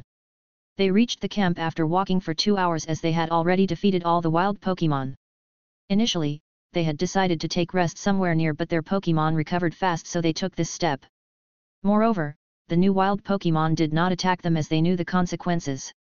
They were surprised to see a lot of Archaeologista at the camp ready with their Pokémon. Seeing Aoki return with a lot of people, they ran towards him to help. There was a woman with a medical degree who checked the condition of the people and informed them that they are out of danger for the moment but needed to be taken to the hospital. One of them began sobbing and thanked Aoki and Misty for saving his brothers. Few people stayed at the camp to help Aoki and Misty rest, while the rest called for help from the Pokémon Center and started to leave the cave. Aoki and his Pokémon rested for about 12 hours and were in their best condition and ready to go. He had a lot of things to do in MT Moon. Misty, I will be going deeper into the roots, not following the map, to search for Clefairy and look into the matter. Do you wish to come? I am going with you. It would be very dangerous, you know. We have to face a horde of crabats this time. I don't care, I promise to accompany you throughout your journey, so I will not leave you alone. Moreover, you will need someone to have your back for you to fight without worry. Fine, let's go then. They took a short rest with Aoki making food for everyone. Can you tell me when the next full moon is? Asked Aoki to one of the archaeologists. It was supposed to be today. He checked his watch and said that around 8 hours are left for it. Aoki connected some dots and reached a conclusion and asked Misty to hurry up and follow him. If Aoki's conclusion was right, they could witness an amazing sight and solve the case together. Misty, take out your bike, we are going faster, Aoki said as Pidgey grabbed from the back and started to fly faster. That's a convenient way of going faster you have developed, I must say. After an hour they returned to the place of the battle with the bats still fainted. Aoki ignored them and started moving forwards while making Charmander and Weepinbell destroy every Pokemon in his path. After another hour of fighting some strong Pokemon, they reached a place where there were traces of battle. They looked around and found dead bodies of humans who had their necks snapped. All of them had an R logo shirt on them. In front of the bodies was standing a Clefairy. The Pokemon looked towards Aoki and tilted its head. Although Clefairy looks very cute in general, but standing beside a dead body, her cuteness was frightening. We came at peace, we have nothing to do with them, Misty said. Clefairy was a species similar to grass-type Pokemons that could sense emotion to a degree, so it could tell that Misty was telling the truth. Weepinbell and the other Pokemon did the rest of the talking with the Clefairy. Aoki from his bag took out his top-quality Poke Block and Pokemon food. If you take us to your tribe, I can give you tasty food. Clefairy came forward and put a piece of it in her mouth after sniffing. The eyes of Clefairy started shining with a gleam as it gulped the entire thing in one go. Did you like it? Clefairy nodded its head and snuggled against Aoki's palm as if asking for more. Clefairy. After eating another serving, Clefairy asked Aoki and Misty to follow it. Did you get what happened now, Misty? Yes, Team Rocket tried to capture the Clefairy and disturb their sacred ritual which happened on every full moon. Let's forget about the investigation and focus on the current situation, Misty said. Sure, it would be the best. They moved forward and started hearing some voices of Pokemon which they assumed to be Clefairy. A little ahead was a cave entrance that emitted light. Aoki and Misty entered the cave entrance, which opened up to an area with the sky visible. The light from the full moon fell on a big shining stone around which danced Clefairies, Clefairies, and Clefables. On the walls of the chamber, more moonstones were embedded which shone from the moonlight. Some of them looked towards the guest while one Clefable came forward. Aoki asked Weepinbell to convey the message that they came at peace. We didn't come to disturb you but to witness the ritual. I hope it won't cause any problems. The Clefable said something which Aoki asked his Weepinbell to tell him. After spending a lot of time, Aoki could figure out mostly what he was telling him. But before Weepinbell could tell, a sweet voice rang in Aoki's mind. Don't be scared, human, I am talking to you with telepathy. I was saying that you are allowed to watch only if you don't make any noise or disturb us. If you interrupt us, the same will happen to you like the humans you saw on the way. Although Clefairy looked cute and harmless but had strong control over gravity with which they generally snapped the necks of Pokemon or people that attacked them. Aoki agreed and sat down in one corner with Misty and his Pokemon. The tribe continued their ritual by dancing and singing around the big moonstone happily. It was a harmonious scene that brought peace to the minds of all the watchers. Misty supported her head on Aoki's shoulder and watched the scene. At one point the big moonstone shone and half of the Clefairy started glowing and evolved into Clefable. This made them celebrate with another round of singing and dancing. Aoki made some delicious food for the tribe which made them very happy. In the end, Aoki made an offer if any one of them wanted to join him. The largest Clefable thought for a while and asked Aoki to release all his Pokemon as he wanted to talk to them. Aoki did that was told and released Pidgeotto, Charmander, and Nidoran as Weepinbell was really out. Every Pokemon of Aoki told about how Aoki took care of them and fed them delicious food every day.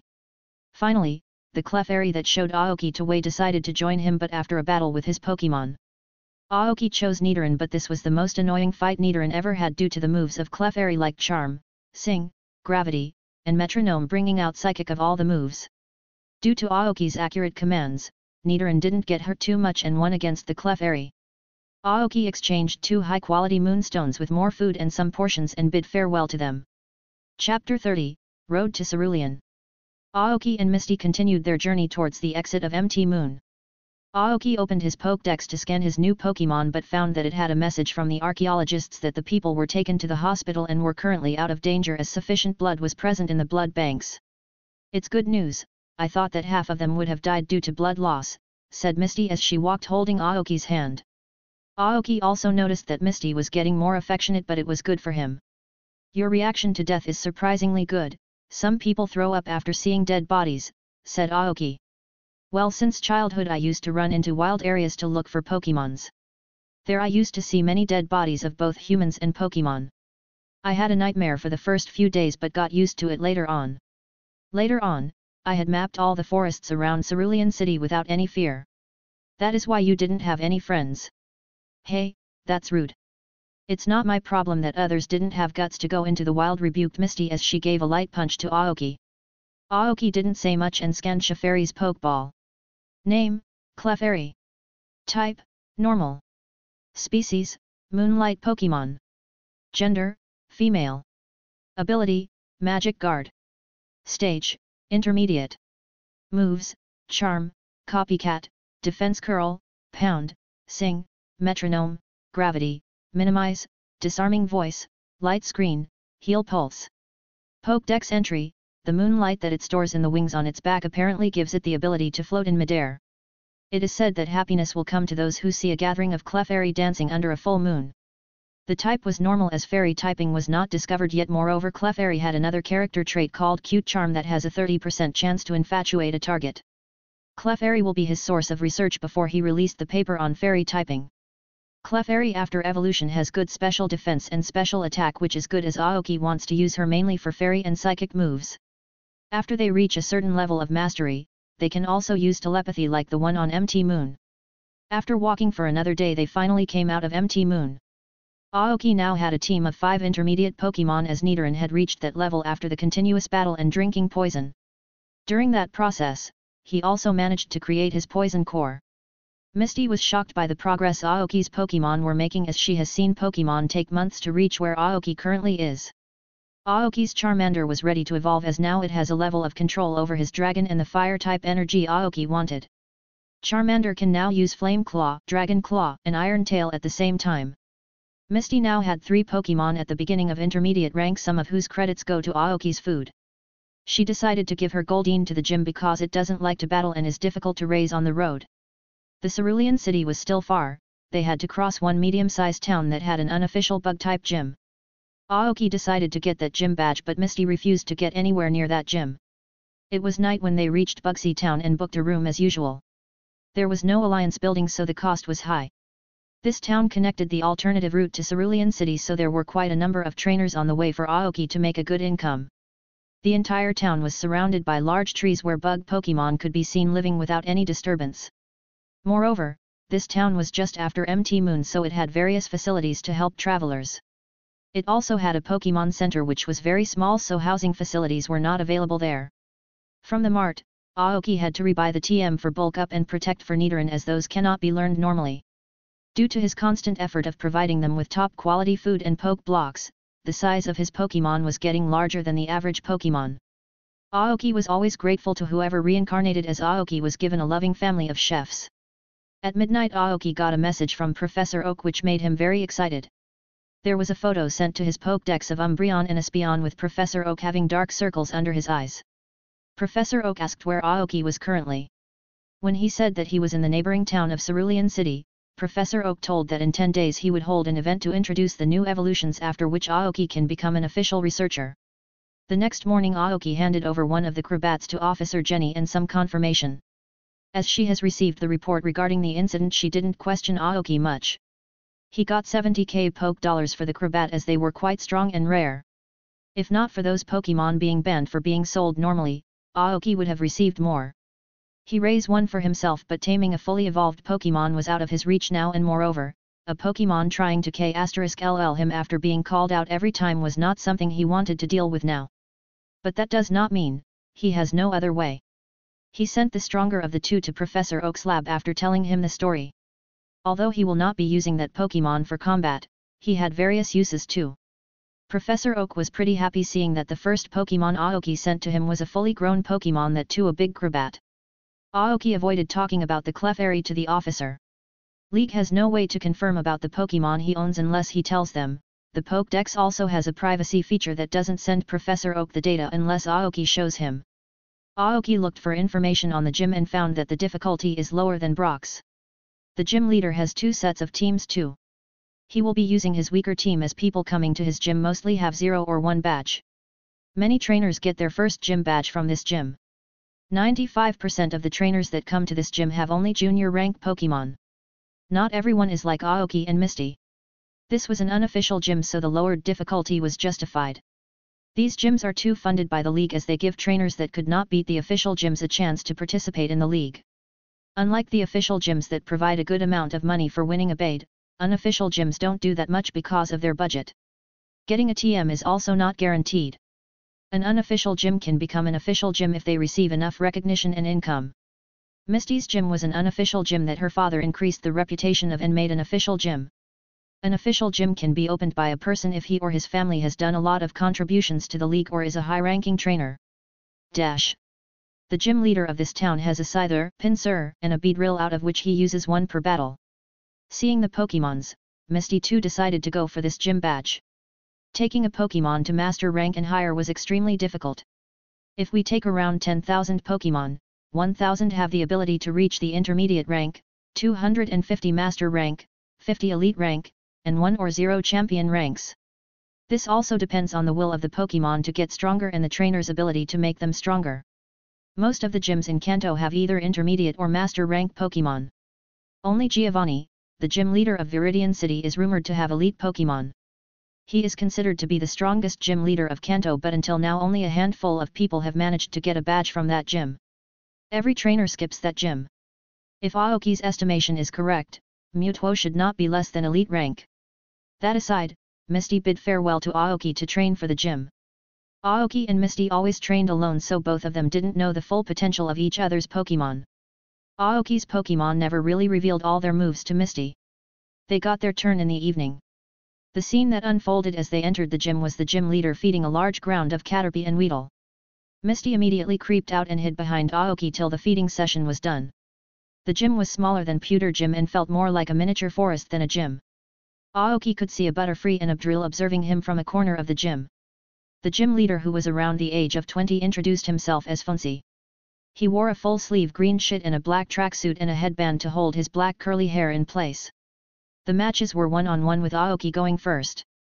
He released a Nidoran while the gym leader released a Scyther at the beginning of intermediate rank. The battle was against the favor of Nidoran as Scyther was faster and stronger than him. This is when Aoki's talent in commanding the battle truly shined. His Nidoran knew moves like Focus Energy, Leer, which helped in setting up the tone of battle. Scyther of the gym leader only knew physical attacks, so Aoki planned a strategy that included the moves Protect and Counter. The counter is a move that reflects the damage with twice power, but it had to fulfill some conditions to work, like getting hit first. First Aoki annoyed Scyther and got his health down a bit, then just as Scyther used a strong move, Nidoran used a weaker version of Protect which nullified most of the damage but still received some damage. Immediately Nidoran used Counter to deal massive damage to Scyther. Due to Scyther being faster, Nidoran took some damage too as he could not keep up with Aoki's command. Moreover, due to the cooldown of the move Protect, the strategy could only be used one more time before Nidoran faints. The gym leader changed the strategy after seeing the strategy used by Aoki, but still made him fall for his tricks and executed another counter, making Scyther faint before Nidoran, making Aoki the winner. The next match was with Misty. She released her Sturyu while the gym leader released his Pinsir, which was having the same power level as Scyther. Misty had an easier time with Pinsir as Sturyu didn't let Pinsir and kept using ranged attacks to make the Pinsir faint. The gym leader didn't have any bug-type TM to give them, so he handed them other T.MS he had in stock. Aoki and Misty were presented with the TMS of Mega Punch and Mega Kick. Aoki taught Mega Kick to Charmander while Misty taught Mega Punch to Poliwhirl. In the night all of Aoki's Pokemon went through intense training. With the addition of Clefairy, the training became more difficult as Aoki asked her to apply gravity on everyone while she practiced the breathing and calm mind exercise developed by Aoki. Due to Clefairy's moves, Aoki was confident that Clefairy would learn the real calm mind with this method. The training went on the next day with everyone training under 10x gravity field made by Clefairy. His new partner quickly got attached to his Pokémons and liked training too. Finally Aoki and Misty embarked upon the journey towards Cerulean City. "Hey Aoki, have you ever thought of having a harem?" asked Misty. "I dreamed of it in childhood. Why are you asking all of a sudden?" said Aoki. In this world, polygamy was very common. He knew that even his father was once a playboy, but he changed after he married Aoki's mom. Even Professor Oak has 5 wives. My father had 2 wives. I don't have a problem as long as you keep loving me. I appreciate that, but what is the real reason? I am having a very good time with you and I don't want it to get ruined. I have seen a lot of women who look better than me or maybe better than me flirt with you, but you hold back because of me. With your looks and talent, I don't think you will be satisfied with one woman. I had read a lot of harem stories and thought it would be cool if you had one, but I will only allow it if you don't forget and stop loving me," said Misty. "What's wrong with her? Did she watch too much porn or something?" Sure Miss Pervert, I will stop holding back," Aoki said, pulling Misty to a deep kiss. Tap tap. In a well-lit room where the walls had R symbol written on them, a red-haired bursty woman could be seen tapping her fingers on the table with frustration. Why is she so late? She was Ariana, an executive of Team Rocket. Next to her was a tall silver-haired man named Luther, who too was an executive. Luther was looking at his phone, completely ignoring Ariana, making her more frustrated. Finally, Ariana calmed down when a green-haired woman entered the room. "Ugh, what took you so long, Emily?" Ariana grumbled. "I had to include some additional information that had come up at the last minutes," the green-haired woman named Emily responded. "Let's start the meeting then." Luther put down his phone. "We received information that some of our members took the mission to steal some fossils. They disobeyed the basic guidelines of the mission. Some of them died in the hands of the wild Zubats line, while some of them were K***LLED by Clef-Aries. We heard that they even provoked Krabats from deep inside the cave and got things complicated," Emily said. "Whose squad were they from?" Luther asked. "They didn't join any squad yet, they were newly elected members that had left the island trial," Emily responded. "Team Rocket members are getting dumber day by day. Who in their right mind would go to fight Clef-Aries in Mount Moon without talking at least a master-level Pokémon with them?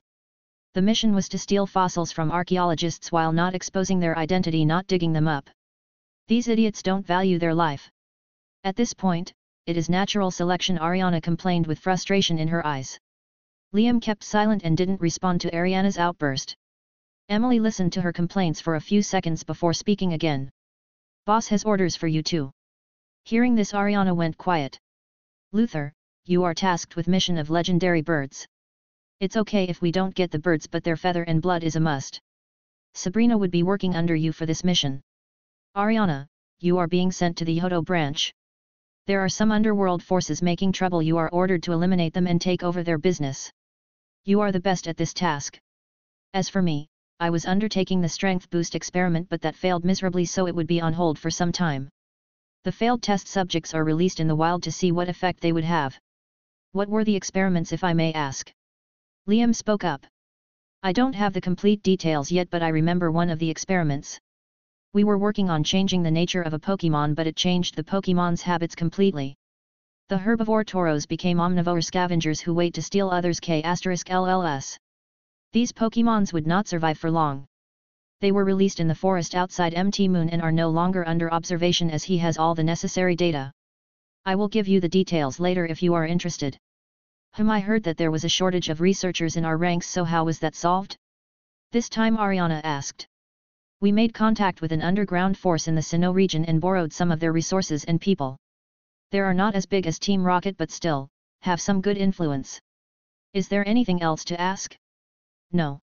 That would be enough." "Fine then, good luck with your missions." Amelia stopped for a few seconds and spoke up with a bit more expression. "And don't die."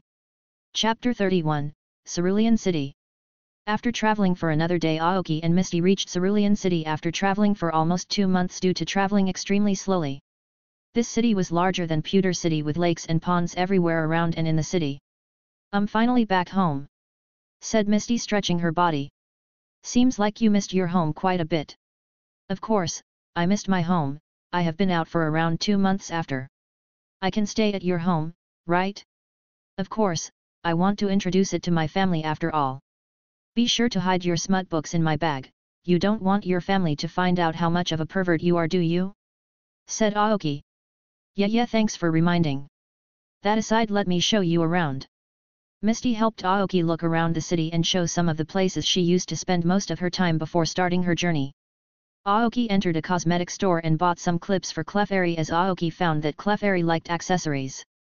Clefairy did a cute dance on getting a gift and gave Aoki a hug after floating with gravity. After giving her some head parts, Aoki and Misty continued to visit more stores. Aoki brought some extra pairs of clothes as the ones he had got torn at various places while traveling. The Nugget Bridge existed here too, but there was no bridge challenge where a Team Rocket member waited to reveal himself. At the end of the city was a famous bridge from the original games. The Nugget Bridge. The Nugget Bride was a large bride stretched over a wide river. On the other side of the bridge were a few towns and a large forest. Hey Misty, do you know where the Cerulean Cave is? I don't see it on the map, Aoki asked. Not even in the books, anything was mentioned regarding it. Cerulean Cave? I don't know much about it. I have heard that it existed on small inland in the river where the Nugget Bridge is it. That was many years ago. Currently, people believe that the island had sunk down deep into the ocean. My father told me that one day someone spread the rumor that the Cerulean Cave existed and had countless treasures for whoever reached there first. Many people tried to find out about it and got attacked by pretty strong water Pokemon and never returned. Sometimes half-eaten corpses would resurface on the water, so people stopped going there entirely. As the river is very deep, the bottom has become the lair of Gyarados, so not many people venture into it recklessly. That cave has now become a fable. When I was a child, my mother used to tell me scary stories about Cerulean Cave and a ghost will come to take me from there if I didn't sleep. Those were some fun times. Misty said, remembering her childhood. Seems like I need to venture in the river once. Currently, I am too weak. I will come back here when I have an elite level water Pokemon. The Cerulean Cave was an interesting location in the Pokemon games as this place contained very high-level wild Pokemon and most importantly Mewtwo. This world is similar to the one in the anime, so I don't think Mewtwo would be there, but I might find some interesting things there. In the afternoon, Misty took Aoki towards her home, which was not too far from the Cerulean Gym. Her house was a 3-storied building with a big lake behind it. Aoki was not so surprised seeing the mansion as his house was big as well. Misty rang the doorbell and waited. A minute later, a woman with blonde hair opened the door. Kya? Lily, Violet, come see, Misty is here. This was Daisy, one of Misty's 3 sisters. She ran and gave Misty a bear hug. It was comedic to see Misty struggling to break free. She turned towards Aoki and asked her to come inside. Inside the house were 3 more women, pink-haired Lily, dark blue-haired Violet, and finally a beautiful woman who looked like Lily named Zenith. We saw your match, Misty. It seems like you have finally stopped being childish, said Daisy. Moreover, we didn't expect that you would bring a handsome boy home, said Lily, which made Misty blush. Aram, Misty, wouldn't you introduce us to him? Said the mature woman. She was the mother of Lily, Daisy, Violet, and Misty's father's first wife. Mama Zenith, everyone meet Aoki, my boyfriend, said Misty. Lily only said that joking, but she didn't expect that to be true. Are you really saying that he is your boyfriend? Asked 3 of the sisters together. Yes, replied Misty, but she saw that her sisters had tears in their eyes. Why the hell are you even crying? Misty called out. We are crying with happiness. Why won't we? We assumed that you would be forever alone due to your tomboyish attitude. We were worried, you know, said Zenith. After a short argument between Misty and her sisters, they focused on Aoki, who was watching with amusement. Misty's sisters surrounded Aoki and started asking him questions like when did they meet, etc., not giving him a chance to reply while Zenith brought some refreshments. All of them knew Aoki from the Junior Cup. The more the sisters heard, the more they yelled. Are you serious about her? You're not just after her body, right? Asked Daisy. Of course not, I genuinely like her, said Aoki. Misty leaned that her father was at the gym as her sisters were tired after yesterday's mermaid performance. Misty's sisters give a performance twice every week in the Cerulean Gym along with their Pokemon. This show attracts a lot of attention and is pretty famous all over the Kanto region. Another thing that surprised the sisters was that Misty had started collecting gym badges.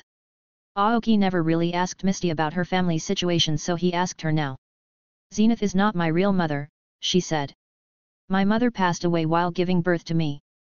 It was Mama Zenith that raised me. Currently only she knows my true nature. Misty added playfully. At least someone wouldn't say that I spoiled their innocent, Misty, Aoki said. In the evening a middle-aged man with orange hair and a beard entered the room where everyone was sitting. "Welcome home, Dad," greeted Misty and her sisters. "Welcome home, darling," Zenith greeted. The man froze seeing Misty sitting there. "Misty didn't expect you to return so soon," he said with a slight change in his expression. "He seems happy," thought Aoki. "Look, Dad, Misty brought her boyfriend home," said Daisy. Misty's father David felt like a bomb exploded inside him as he looked at Aoki from head to toe. I don't of him approve yet." Misty exclaimed. "I won't approve of someone having my daughter unless I test him myself. You boy, if you want to have my daughter defeat me in a battle." "Mama, don't go so hard on the boy," commented Zenith. Misty's sisters just laughed hearing their dad's remarks. "Sure, I came for the gym badge anyways. Getting it from the previous gym leader would be an honor too," said Aoki, not breaking eye contact. Misty saw the situation escalating, interfered and started to tell her father about her Pokemon and her 2 gym badges. "You don't have to worry about me anymore, Dad. I can take care of myself now. If you want me to stop worrying, go make Gyarados acknowledge you and take him under your command," said David in a stern voice. "Yes, Dad, I am ready," said Misty with a determined voice. Chapter 32, Misty's Resolve. 2 years ago Misty received a female Magikarp from her farm that had the potential to evolve into Gyarados. She took care of it along with her father for a year and a half and finally Magikarp evolved into Gyarados. But Gyarados after evolution refused to listen to Misty. Pokemon who have a part of dragon bloodlines like the Charmander line and Gyarados have immense pride. Gyarados after evolution didn't deem Misty worthy enough to command her unless Misty defeated her with a Pokemon she raised alone. Today is the day Misty challenges her Gyarados and deems herself worthy. Misty, Aoki, David, and others were standing near the lake behind their mansion. Aoki glanced around the lake and found a Golduck, Blastoise, and Seadra swimming freely. He could not determine their rank as they were too far. There were some Magikarps swimming there too. Misty's father David took out a Pokeball and released the Pokemon inside it. Roar! A 7m tall Gyarados towering over everyone appeared in the lake and roared, releasing a loud roar. It looked like a monster that came to the surface from the depths of hell.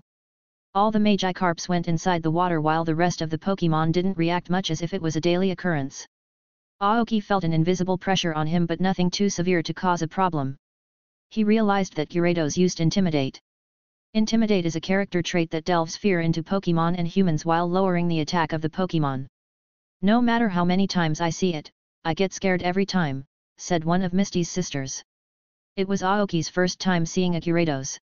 An intermediate rank Gyarados. Even at intermediate rank, this Pokemon is terrifying.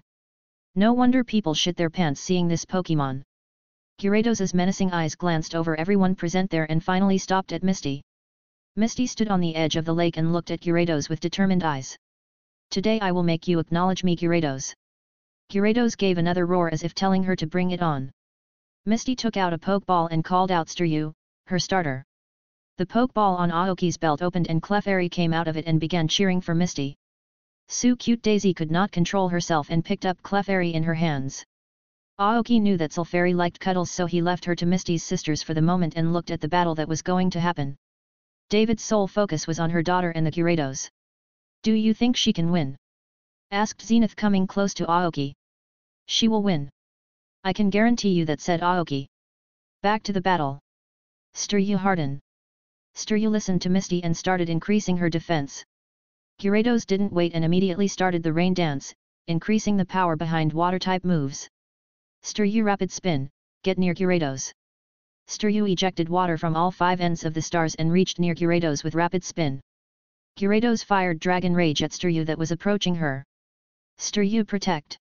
A translucent shield appeared in front of Staryu and protected him. Now use Confusion.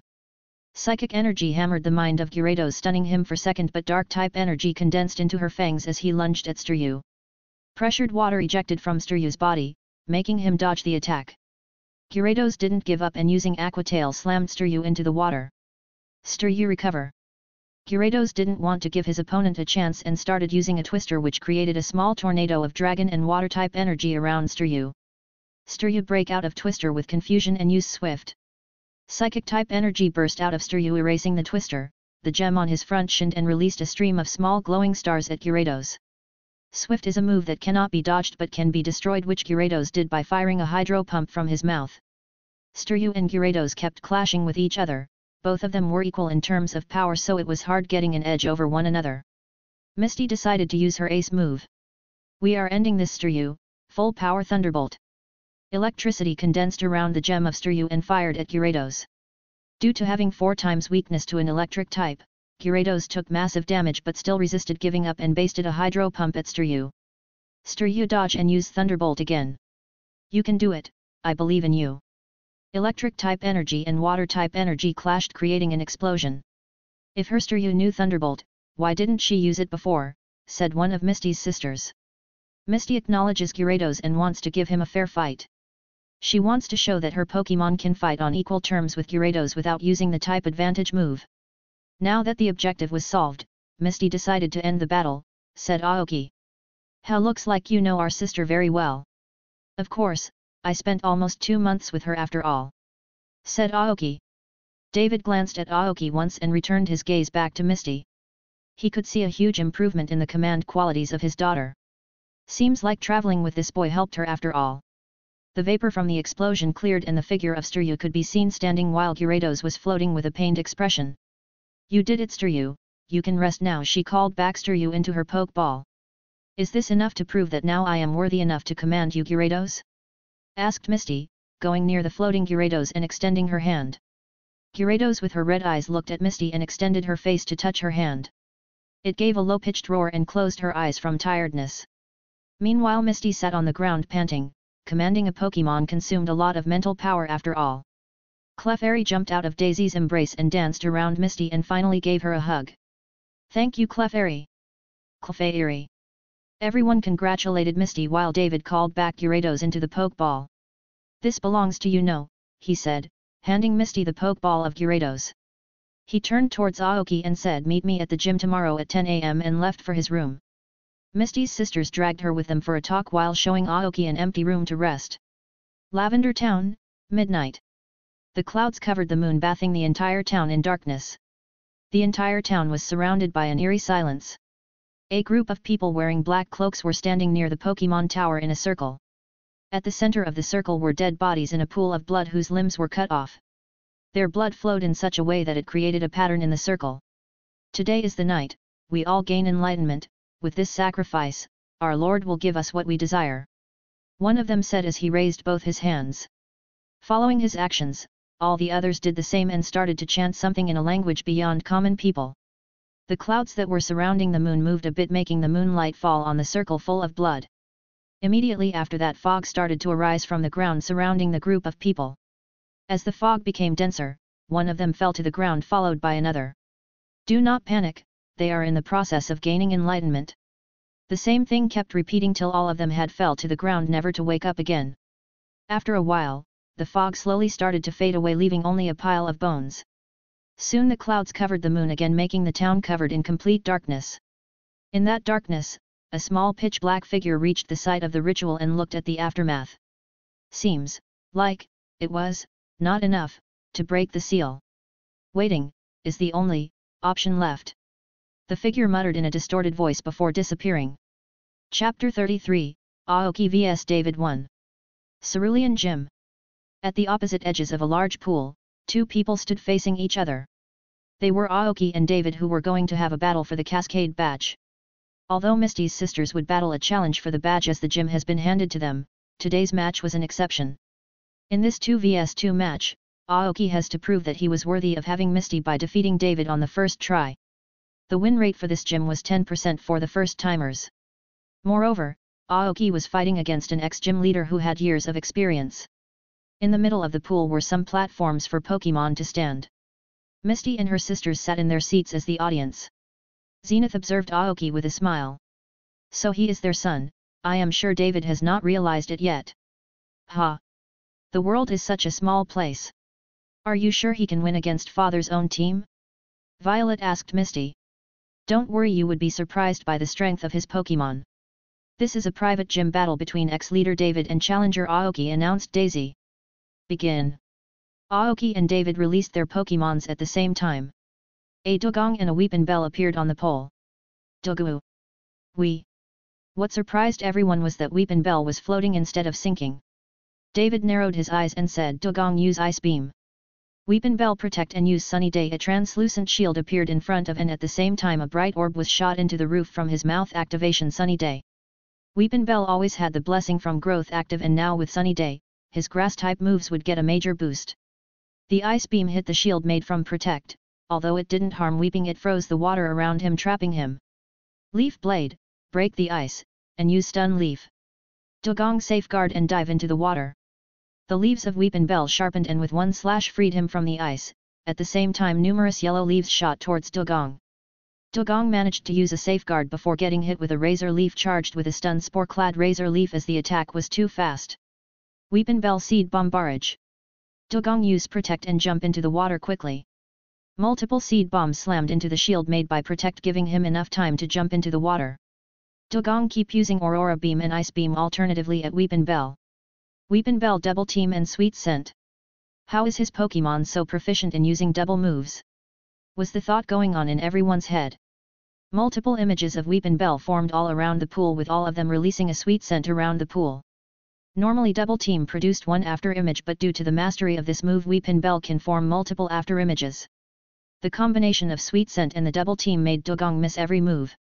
Dogong jumped out of the water and used the icy wind. The air grew colder as the particles that released Sweet Scent started freezing. Weepin' Bell, use Energy Ball. Dogong, Water Pulse. The grass-type Energy Ball tore through the water pulse and hit Dogong on one of the platforms. Dogong cried in pain but didn't lose its composure yet. Weepin' Bell, end it, use Solar Beam. Dogong, quickly use Hyper Beam full power. A yellow beam from Dogong and a green beam from Weepin' Bell crashed, creating a big explosion that sprayed water everywhere. Aoki could tell that the match was not finished as Dogong somehow managed to dodge the supercharged solar beam, but it was not a problem as he was not gasping for air with tiredness, whereas Weepin' Bell could go one. David saw the situation and called Dogong. Ha! You win this round, Dogong can't continue anymore. Daisy nodded and announced Weepin' Bell the winner.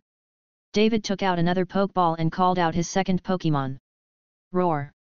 A 10m tall Gyarados at peak intermediate stage appeared in the water. A single roar shook the stadium, creating a disturbance in the water. Aoki took back Weepin' Bell and released Charmander into the field as he wanted him to evolve at the end of this match. I am counting on you, Charmander. A 1m tall Charmander appeared on one of the platforms and released a small roar while looking the Gyarados in the eye. The Gyarados released a pressure that made Aoki's and Charmander's hearts beat faster. Is he insane? Why did he choose a fire type against Gyarados? Lily. Keep quiet and watch, Misty said. David raised his eyebrows, seeing the height and the deep red flame of Charmander's tail. He was sure that was a very healthy Charmander. Second round, Gyarados vs Charmander. Ready, begin. Chapter 34, Aoki vs David 2. Cerulean Gym. There is a reason why a Pokemon's strength, in general, can be written down like data in the games. Even the smallest Pokemon against all disadvantages can take down the biggest Pokemon. The first thing in belief. We can do it, Charmander, let's do our best again. Char. Same as last time, David began first by commanding his 10m long Gyarados to use Water Pulse. Charmander use Mega Kick on the ground and use Fire Spin full power. A ring of water emerged from the mouth of Gyarados towards Charmander, who kicked the ground, jumped high in the air, and enveloped the ring of water into a tornado of flames. Seems like you have a way to deal with Water Pulse. Let me see what you can do in a situation when everything is a disadvantage to your Pokemon. David commanded Gyarados to abandon Water Pulse and do something different. Gyarados Rain Dance. Charmander Sunny Day. Both of them used a move to turn the field to their advantage, but Gyarados had more experience in this move, so his Rain Dance would prevail over Sunny Day. But the real objective of Aoki was not to set up Sunny Day but to use a move, but to use a secret SK*LL. Charmander now use Flame Rain. The shower of rain reacted with the rain and filled the entire battlefield with vapor, lowering the visibility.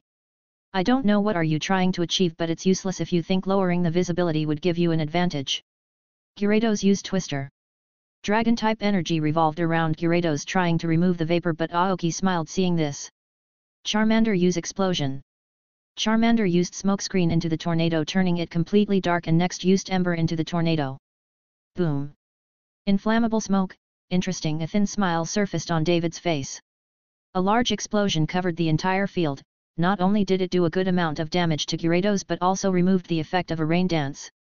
Gyarados snap out of it and use Hydro Pump. Red-eyed Gyarados became angry after getting hit and started blasting Charmander with a high-pressure Hydro Pump. Charmander Double Team and Dragon Breath.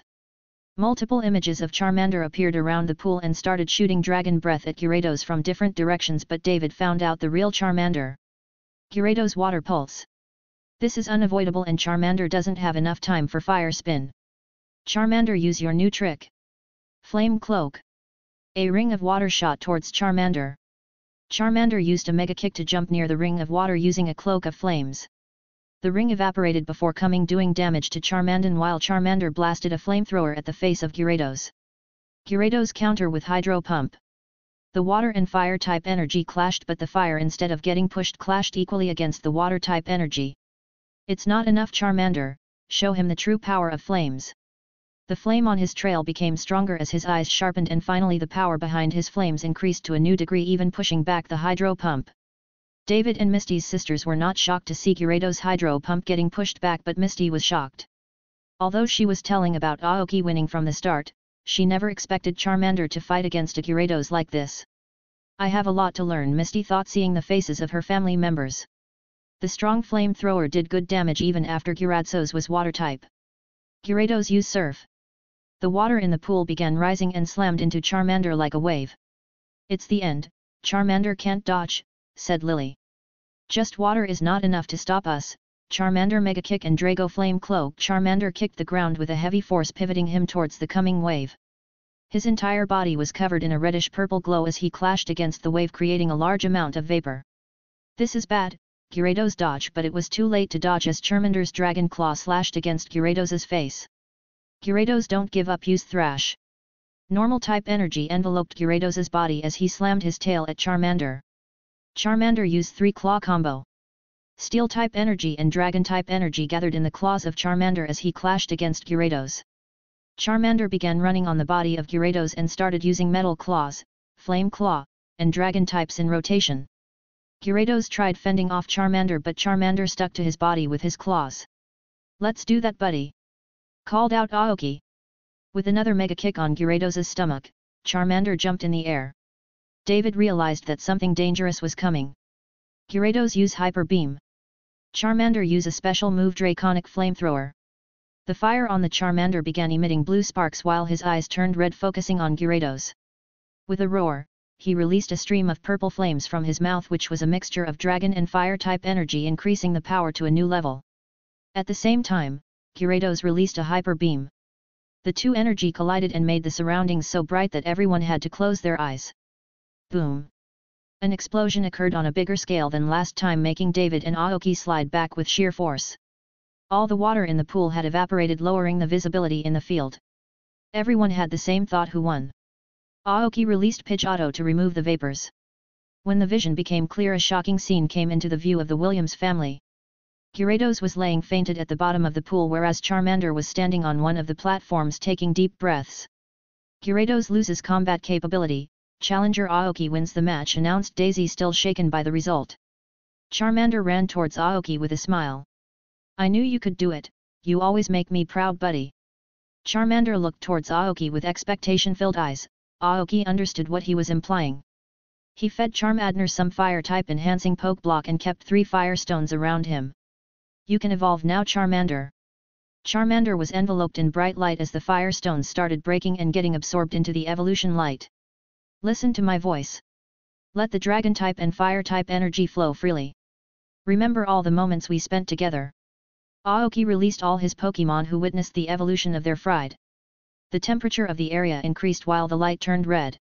With a burst of flames, a 1.7 m tall dark red Charmeleon brimming with muscles came into view.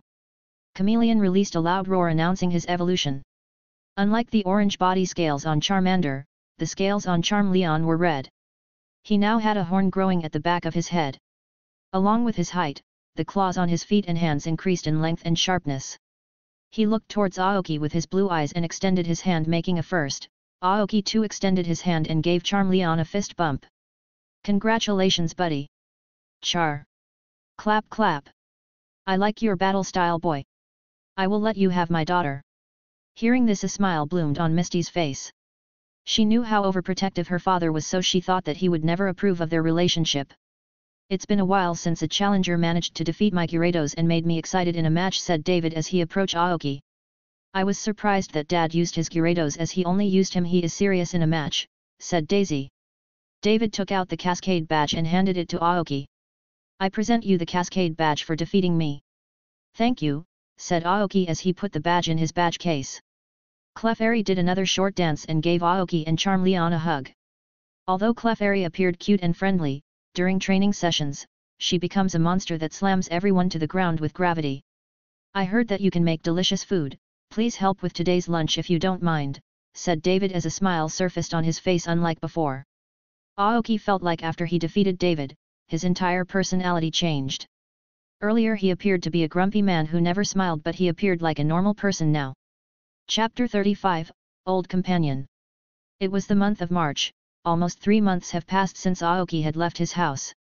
Currently, he was sitting at the lunch table at Misty's house. He was requested by David to help in cooking as he heard from Misty that Aoki was a very good cook. Same as always, everyone had the same reaction: "How can you make something too tasty?" Another thing that shocked everyone was that Misty was helping Aoki with cooking. "What did this guy do to our sister? Where did our tomboy sister go who was impatient and stayed a mile away from the kitchen?" was the reaction of Misty's sisters. But Zenith and David had different reactions. Zenith had a broad smile while David had tears in his eyes. "It's about time you realized, David," Zenith said. "What is your full name, Aoki?" David asked, wiping off his tears. "Aoki Gunhildr." "Why? By chance are you son of Aoba Gunhildr?" "Yes, do you know my father?" asked Aoki. He began laughing loudly hearing that. Misty and her sister were surprised to see him laugh so freely. "So I guessed correctly, I can't forget this taste. This dish was invented by your father, right?" asked David. "Yes, it was originally my father's recipe, but I made some changes to enhance the taste," said Aoki. "Your father Aoba and I were once best friends. Both of us were born in a small town and started our journey together. I wished to be a gym leader whereas he wanted to be a top-class chef. We traveled the entire Kanto region before deciding to settle down." Aoki was surprised to hear this as his parents never mentioned this. "I became good friends with your mother when she started her journey. Your parents, I, my husband, and Misty's biological mother Akina traveled almost the entire Kanto region before settling down," said Zenith. David continued, "But everything changed when my second wife Akina died during Misty's birth. I cut all my connections with the outside world and focused my entire attention on grooming my 4 daughters with Zenith. When I tried to connect to some of my friends, I realized that I couldn't contact some of my friends anymore." Aoki knew that his parents never used their last name in anything, not even in name of the restaurant. He had heard that they opened the restaurant shortly after Aoki's birth. Misty and her sisters listened carefully as the dad never mentioned his early life very much. "You should try to talk to him, uncle, I think he misses you too," said Aoki, handing David his father's private number. David, after completing his food, dialed the number immediately. "Aoba, Aoki's father. Hello, who is this?" "David, do you recognize my voice?" "Aoba, this voice, is that you, David?" "David, it's been a while, old friend." Aoki and the others left David to talk alone. Daisy handed Aoki the TM for Water Pulse, which he taught Nidoran. The TM of Rock Tomb obtained from Brock was also taught to Nidoran. Earlier Charmander used to lose against Weepinbell and Pidgeotto in a fight, but after evolving to Chameleon, he tied against Pidgeotto and won against Weepinbell. "Charmeleon, haha, I got my revenge. I told you I will teach you two a lesson for bullying me when I was young. Weepinbell, don't be arrogant, you just won by luck, I will win next time. Pidgeotto, it was a draw so you didn't win. Charmeleon, you two are just jealous that I became stronger." Weepinbell and Pidgeotto wanted to answer back, but all 3 of them were pressed to the ground with gravity. "Clefairy, I think I mentioned you 3 not to quarrel." "Sorry, it won't happen again," said the 3 Pokémon and started laughing. In spite of being the youngest addition to Aoki's team, Clefairy had secured her position as the core of the team with her caring and strict nature. After stopping the quarrel, she jumped and sat on Aoki's lap asking for cuddles. Weepinbell, Pidgeotto, and Charmeleon never failed to get amazed by the speed at which the temperament of Clefairy changed. One moment she was like a devil who would destroy anyone who resisted her wishes, and the next moment became a cute being demanding cuddles from their master. Three of them were good friends and quarreled sometimes but in the end solved the matter by laughing it out. Nidoran began laughing but then he remembered that he was still the weakest member of the squad without Aoki's command, which erased his smile. Aoki let his Pokemon play around till the night and called them back after giving everyone a good massage. In David's room, Aoki and David were talking to each other. David, sorry for behaving rudely at the start. I am a little overprotective of my daughters. When I heard that she made a boyfriend, I had to make sure that she was not being taken advantage of. Aoki, it's okay, I understand your concern. David, how long are you planning to stay in Cerulean City? Aoki, I will stay for 10 days as I have some business with Professor Oak. David, that's good, I didn't know you had a connection with Professor Oak too. You can ask me if you need any help. Aoki, there was one matter I needed help with, can you tell me the way to the black market? David, why do you want to go to the black market? You are inexperienced to go there. Aoki, I wish to buy a poison orb of a vile plume and some tea.ms. It's not available in the market, so I thought of trying my luck in the black market. A poison orb is made by compressing all the poison from the corpse of a dead Pokemon. David, you don't have to go there. I will buy that for you from the black market, just give me 3 days. Don't worry about the cost. It's the least I can do for my friend's son. Moreover, I can see that Misty is very happy being with you. In another room, Misty and Zenith were having a discussion. I didn't expect you to get the most handsome guy I had ever seen as your boyfriend. Well, my Misty is cute after all, how can his heart not beat for you? Zenith said, combing Misty's hair. So, how far did you two go? Zenith asked. Kiss and some touching, Misty said without hesitation. How was he? Never felt something like that before, Misty admitted. His father was a huge playboy like your father at their prime but changed later on. While Aoba was only interested in cooking while keeping Pokemons for protection, Aoki is different. Over the years I have seen many trainers and elite trainers, and believe me, boy has potential to reach Elite 4 with his SK*LLS, said Zenith. So when are you adding a member to his harem? After doing your deed with him? Said Zenith playfully. Mom. What? I know about you and your fetishes more than you know yourself. Moreover, your father and mother both were perverts, especially your mother was the biggest pervert I had ever seen. So did you talk to him? He said it was okay. I was going to decide if the girl is worth it or not. I already made him your territory. Hey, it's okay as long as he loves you. Don't let him fall in love with too many women, okay? I don't have to tell you the difference between love and lust, do I? Sigh, sometimes I wonder if a mother should talk such things so her daughter. Aira, what's wrong with that? You enjoy these talks with me, right? You only said that you feel the most comfortable with me. Now that you have someone else, you will not forget mommy, right? Of course not. How can I forget you?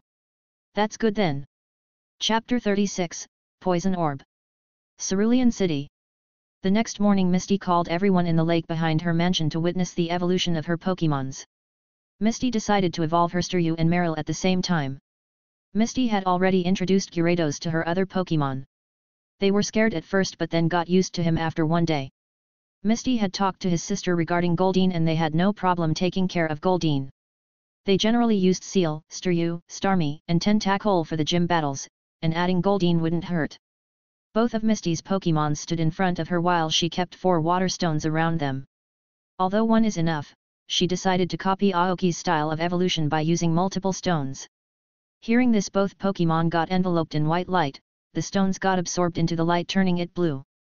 As the light faded, evolved Starmie and Azumarill came into view. Starmie was purple in color with 10 stars and a red gem at his center with a golden border. After evolution, he gained Psychic type.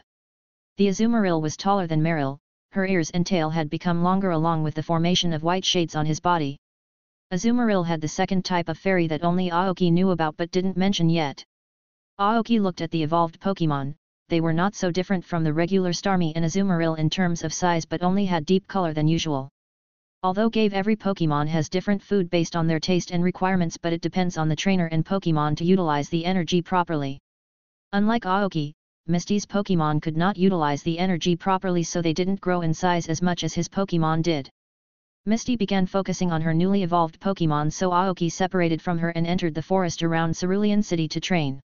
Aoki had forgotten to check the details of Charmeleon, so he checked it now. Name, Charmeleon. Type, Fire. Species, Flame Pokemon. Gender, Male. Ability, Blaze. Stage, Intermediate. Moves, Growl, Scratch, Ember, Smokescreen, Protect, Flamethrower, Dragon Breath, Dragon Tail, Work Up, Sunny Day, Iron Tail, Aerial Ace, Mega Kick, Double Team, Metal Claw, Flame Claw, Dragon Claw, Fire Spin, Scary Face, Fire Fang, Slash, Belly Drum, Counter. Pokédex entry, Charmeleon mercilessly destroys its foes using its sharp claws. It is very hot-headed by nature, so it constantly seeks opponents. It calms down only when it wins. In the Rocky Mountains where Charmeleon lives, their fiery tails shine at night like stars. Aoki released all his Pokémons and started their training. First was Clefairy, who had to increase her mastery over the calm mind, light screen, and confusion that she learned from Steryu while maintaining gravity on herself and everyone. This will force her to use more mental power, which will increase her proficiency in psychic energy. This will continue till the afternoon. Next would be training for Thunderbolt that she learned with Copycat from Steryu, Disarming Voice Minimize. Copycat enabled to use one of the opponent's moves, but Aoki made Clefairy memorize the feeling of using a Thunderbolt to learn it herself. For Charmeleon, he started training him in Fire Blast and Blitz. Now for Weepinbell, Aoki had started training him in Seed Bombs, which worked similarly to Bullet Seeds with added explosive power. The next was unlocking Leech Seed, which combined Bullet Seed and Giga Drain. For Pidgeotto, it was Air Cutter and Uproar. And lastly, Nidoran was made to practice Water Pulse, Rock Tomb, Poison Tail, and Poison Jab. He made Nidoran work the hardest as he wanted to evolve in the next few days. His speed of mastery of Poison-type energy was many times faster than Weepinbell. The only thing that was hindering him from using strong moves was his size. Evolution would solve that problem. Aoki didn't forget to check on the egg every day. The egg had grown almost twice the size when he brought it. It had started acquiring blue patches on it and would most probably hatch in 15 days. Aoki trained his Pokemon hard along with mock battles for the next few days until David gave him the items he promised. Those were a poison orb made from the corpse of a master-level Vileplume, TM for Psychic, Ice Beam, and Grass Knot. He taught Psychic to Clefairy, Grass Knot to Weepinbell, and kept Ice Beam for Nidoran after he evolved. Aoki clapped his hands and gathered everyone's attention as he was going to ask Nidoran to evolve now. Aoki placed a container in which Weepinbell put his most potent poison. Aoki fed Nidoran some energy poke blocks and drank the poison. Any normal Nidoran would immediately die after drinking the poison, but Aoki's Nidoran has a poison core to counter the poison with his own poison. Aoki made him drink the poison to increase the poison-type energy in his body before evolution. Finally, he placed the poison orb in front of him and asked him to evolve. The cost of an orb started from 100k poke dollars. David had a lot of money from the funds the league provided for the gym, so he was able to buy that easily. Nidoran was enveloped in a golden light, but as the poison orb got absorbed into the light, it turned purple. Same as the last two evolutions, Aoki felt tired when his Pokemon started evolving. The light faded and a 1.5 m tall large Nidorino came into Aoki's vision. The size of Nidorino was almost thrice of Nidoran. His body was dark purple with a horn on his head, large ears, and spikes running through his back. The claws on his legs had become larger too. Nido! Nidorino released a cry after evolution. Aoki and the others congratulated him for his evolution. But instead of celebrating his evolution, Nidorino challenged Charmander and Clefairy to increase his ranking within the squad. Aoki didn't stop them and let them fight. Nidorino won against Clefairy as she had not mastered Confusion or Psychic, or else it would be the opposite. But he lost to Charmeleon even after evolution. Aoki noticed that the poison of Nidorino was now equally lethal to Weepinbell. Aoki gave Nidorino the TM for Ice Beam and staring his training to get used to his new body. Weepinbell and Pidgeotto realized that if they don't work harder, their position as the strongest would be taken away by the new members. They were the first ones to join Aoki and had pride in being his first Pokemon, so they didn't want Aoki to stop using them because they were weaker than the new team members. Although Aoki never did partiality in loving his Pokemon, every one of his Pokemon wanted Aoki to pay them more attention. Chapter 37, Researchers Meet an Egg. A few days later, Aoki was walking in the streets of Cerulean City, which was always full of people. He had the egg incubator behind him in a bag that looked not so different from a normal bag. He stood in front of a tall building and entered it through an automatic door. "How may I help you, sir?" asked the woman at the reception. I have an appointment with Professor Oak, said Aoki, showing her the Pokédex. She typed and checked something on the computer at the desk and confirmed the name. We have confirmed your appointment. Please move towards room 102 on the topmost floor, Professor Oak would be waiting for you there. Aoki nodded and entered the lift to the topmost floor. The entire building was a 5-star hotel that was made from very strong glass from top to bottom. He knocked on the door with the number 102. It's open, come in. A voice came from inside. Aoki unlocked the door and entered a well-spacious room in which was Professor Oak sipping tea and sitting on his bed. Around him were sleeping the new 4 EV evolution types. It's been a while, Professor, said Aoki. Haha, it's been a while, Aoki, I hope you are doing well. Yes, I am doing well. Seems like they are tired after yesterday's event. The event was a success, the new evolution types would be announced by tomorrow to the world. The Pokédex is to be updated too, which can be done later. Your speech was excellent, it didn't feel like it was your first time doing that. It took a lot of rehearsal and the questions being asked were a bit problematic to answer, but I am glad it was over without any accident. Professor Oak took out a card that Aoki scanned with his Pokédex. This was the membership card for the Researcher Alliance. Last night, a conference of a limited number of professors was held at the building of the Researcher Alliance where Aoki announced the new evolutions. As Aoki was nobody in line of research, Professor Oak wrote his name as a partner in the research for people to value him more. In the event, Aoki wore a full face mask and a voice changer as he didn't want to give out his face so soon. A lot of people had done this in the past for safety reasons. Due to this event, he got the certificate to call himself a professor and an ID card. As long as he had the ID, he could access the research facilities, training facilities, and advanced market. Although Aoki had to prove that he was the real person with some personal details he told Professor Oak to add while creating the ID. Aoki opened this Pokédex and saw that 2 million Poké had been transferred to his account from the League and Researcher Alliance for his contribution. For the first time in his life, Aoki had so much money in his account. Aoki felt like his eyes would pop out seeing such an amount. Professor Oak laughed and said, "Don't be surprised, researchers are valued a lot. Your name has just started spreading, so the money is less. If you publish individual papers, the money would have been more. And the discovery of evolution is a very big deal." Aoki made some small talk while Professor Oak looked through his Pokédex, making him excited. Oak didn't look through the personal info or custom inputs but only the general inputs. He was surprised to see Aoki coming across almost every type of Pokemon that is found on the route between Pallet Town to Cerulean City. Even Pokemon like Nidoking and Golem were there. Looks like he went deeper into some territories, Oak thought, seeing the profile of Nidoking. He asked Aoki to show his Pokemon one by one. First, Aoki released Weepinbell, who greeted Professor Oak as he remembered him. "That's your starter, right? Looks like you take care of him very well." Next was Pidgeotto, who made Professor Oak stand up from his bed and look her around her entire body with surprise and amazement. "I am sure this is a royal gene Pidgeotto," said Oak while rubbing his chin. There were many different variants of the same Pokemon.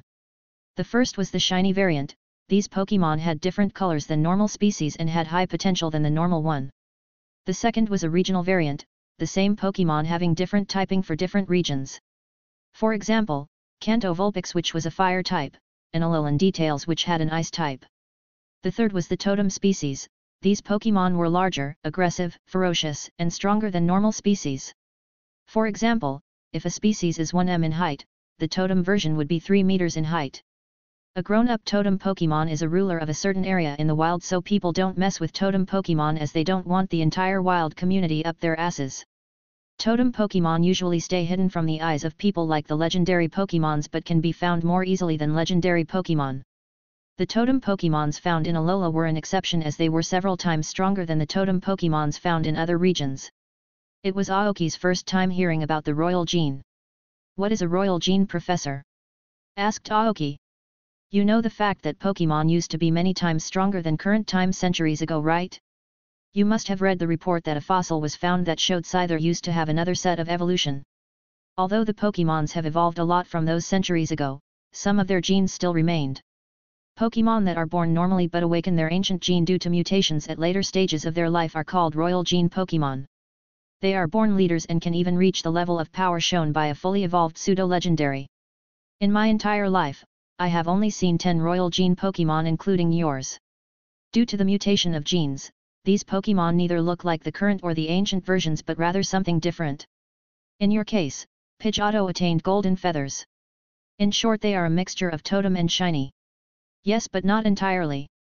Although a totem and shiny combination is terrifying, a royal gene Pokemon has superior talent than that. Because there is only a handful of people that have seen a royal gene Pokemon and the data is insufficient to prove anything, this information is not public, Oak said. The last royal gene Pokemon I saw was a Charizard that had a brown body and acquired rock typing. Keep this information to yourself. Oak had seen 2 Pokemons unlock their ancient gene due to coming in contact with radiation and the other 3 after being involved in an experiment, but a wild Pokemon unlocking the royal gene was unthought of. What can be the trigger, I wonder? Is it psychic powers? No, if that was the case Alakazam would have sensed it. Is it aura? Can be, but I am not sure. Maybe I am overthinking things. That Pokemon might have migrated from a region of radiation that brought about the change, Oak wondered. Aoki had some speculation after seeing the feathers which turned more golden day by day. But he didn't expect her to have the royal gene.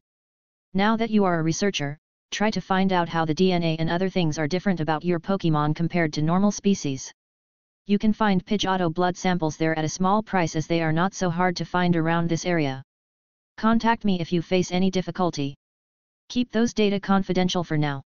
Professor Oak advised Aoki not to use Pidgeotto too much in front of others till she reached master rank, and some people would attack him for her, as you don't see a golden Pidgeotto daily, especially in underworld organizations like Team Rocket. Next, Aoki took out Charmeleon, who greeted Professor Oak too like Weepin' Bell. Oak was first confused, but then something clicked in his mind. Aoki, by any chance did you get him from Nate? Hearing the name Nate, intense anger filled the eyes of Charmeleon, but he calmed down the next second as remembered the promise Aoki made to humiliate Nate. Oak saw the anger in Charmeleon's eyes, and half of the story was already clear to him. Aoki explained the entire story that transpired after the tournament, making Oak a little sad. Professor, how do you know that he was Nate's Pokemon?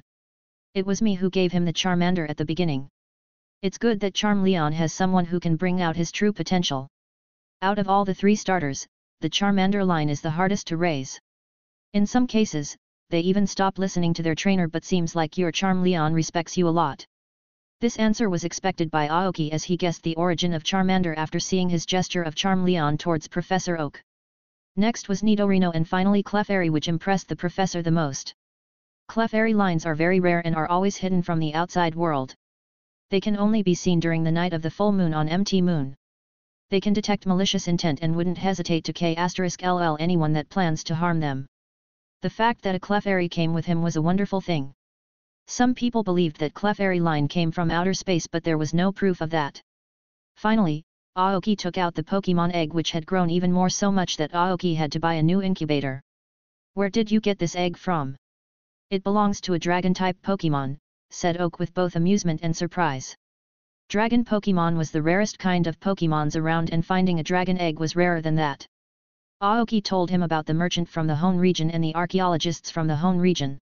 What luck? Oak wondered. Seeing the color, it must be of a Pokemon with dragon bloodlines, like very high potential Magikarp, Horsa, or a pseudo-legendary. I feel like it's time for it to hatch, but there is no response from the egg so far, Aoki said. He knew some things about Pokemon eggs, but not at the level of Professor Oak. You are somewhat correct, Aoki. This egg is near to hatch but not completely ready to hatch, Professor said. There is a different requirement for hatching a Pokemon egg of a dragon type, you see. The egg needs to be provided with a large amount of dragon type energy to hatch, unlike other Pokemon eggs that hatch normally. Pokemon like Magikarp are exceptions to this rule. Take out your Charmeleon and make him feed this egg his entire dragon type energy now. Aoki nodded and asked Charmeleon to do what Professor Oak asked. The egg absorbed the abundance of dragon-type energy like a black hole, completely emptying the reserves of Charmeleon in under 5 minutes. Now I am sure that this egg belongs to a pseudo-legendary. It could be Dratini or a Bagon. Hearing this, joy filled Aoki. Having a pseudo-legendary was not a joke. These Pokemon are known to be the strongest after the legendary Pokemon and can even surpass them if trained properly. Both the final evolution of these Pokemons were disasters. The reason Professor Oak could not tell which egg it belonged to. The Dragonite line and Salamence line's eggs looked completely identical to each other, but only changed moments before hatching. Dragonite usually lay their eggs near a water source, while Salamence line both water and heights, so sometimes their eggs get mixed up. So it was rare but not uncommon for a Bagon or Dratini egg to wash up to the shore. But whether the egg would hatch depended upon whether they were provided with external dragon energy or not. This is why it is impossible for a Pokemon from the pure dragon bloodline to be born without any parent. Aoki came to Professor at the right time, or else the egg would have never hatched, *ling the Pokemon inside prematurely. Professor Oak clicked a Pokeball on his belt and a large yellow Pokemon came into view. This was a bipedal Pokemon with 2 small wings on its back. Charmeleon fell to the ground with had difficulty breathing from the pressure the Pokemon released, but Aoki was unfazed. Oh! He can handle champion level pressure without any problem, thought Oak. The Pokemon was Dragonite, Professor Oak's champion level ace Pokemon. Dragonite, seeing the condition of Charmeleon, completely suppressed his aura. This. Aoki was speechless seeing Dragonite. The sheer presence of the Pokemon was something he had never felt before. Aoki had sensed Pokemon up to the elite stage but never a champion level, so it took a few seconds for him to adjust. He will help you. Consider it the reward from me. Aoo! Dragonite released a sweet cry and started feeling the egg his dragon-type energy too. Charmeleon looked towards the Dragonite and thought, I will surpass him. For the next 2 days, Charmeleon and Dragonite kept feeding the egg his entire dragon-type energy under the watch of Professor Oak until the night of the 2nd day the cracks started forming on the egg. Just before the cracks started forming, the egg developed silver patches, making Professor Oak confirm that it belonged to a Bagon. Aoki released all his Pokemon to witness the hatching process, as you rarely get to see it. Slowly the cracks broke apart. A blue 0.5 m tall bipedal Pokemon came into everyone's view. It had a large, round snout, triangular eyes, yellow, circular ears similar to reptiles, and a yellow lower jaw with 2 teeth protruding upwards. 3 thick, grey ridges cover the top of its head and continue downwards to cover its neck as well. There is a triangular patch of yellow on its underside. It has stubby, digitless arms and short legs with 2 toes on each foot. It was Bagon, the first stage of pseudo-legendary Salamence in the Hone region. Salamence lived in tall mountains but lay their eggs near their habitat or abundant water, or like Dragonite. This was the information Aoki knew from books. Based on some features, Professor Oak told that the Bagon was male. The newborn Bagon was 0.2 m shorter than the average Bagon, as he was just born, but his body overflowed with dragon-type energy. Bagon looked around curiously and hugged the leg of Aoki as he felt a familiar feeling from him. Welcome to the world, Bagon. Ba hummed Bagon happily. Aoki pets the Bagon and asks her to eat the shell of his egg. He didn't understand what Aoki was saying but understood his signs and started eating the eggshell, as it would provide him with a lot of nutrients. Professor Oak mailed Aoki a diet, especially for dragon-type Pokemon. Aoki put Bagon into his Pokeball after talking to him. You can start his training after a week, as dragon types have the least time in the baby phase, said Professor Oak. Aoki had the Kanto version of Pokemon, which Professor Oak updated to National Dex, which included Pokemon of Hone, Yoto, and Sinnoh region. Dragon Pokemon and pseudo-legendaries like bug Pokemons had the shortest baby phase, but unlike bugs, they had a very long growth phase.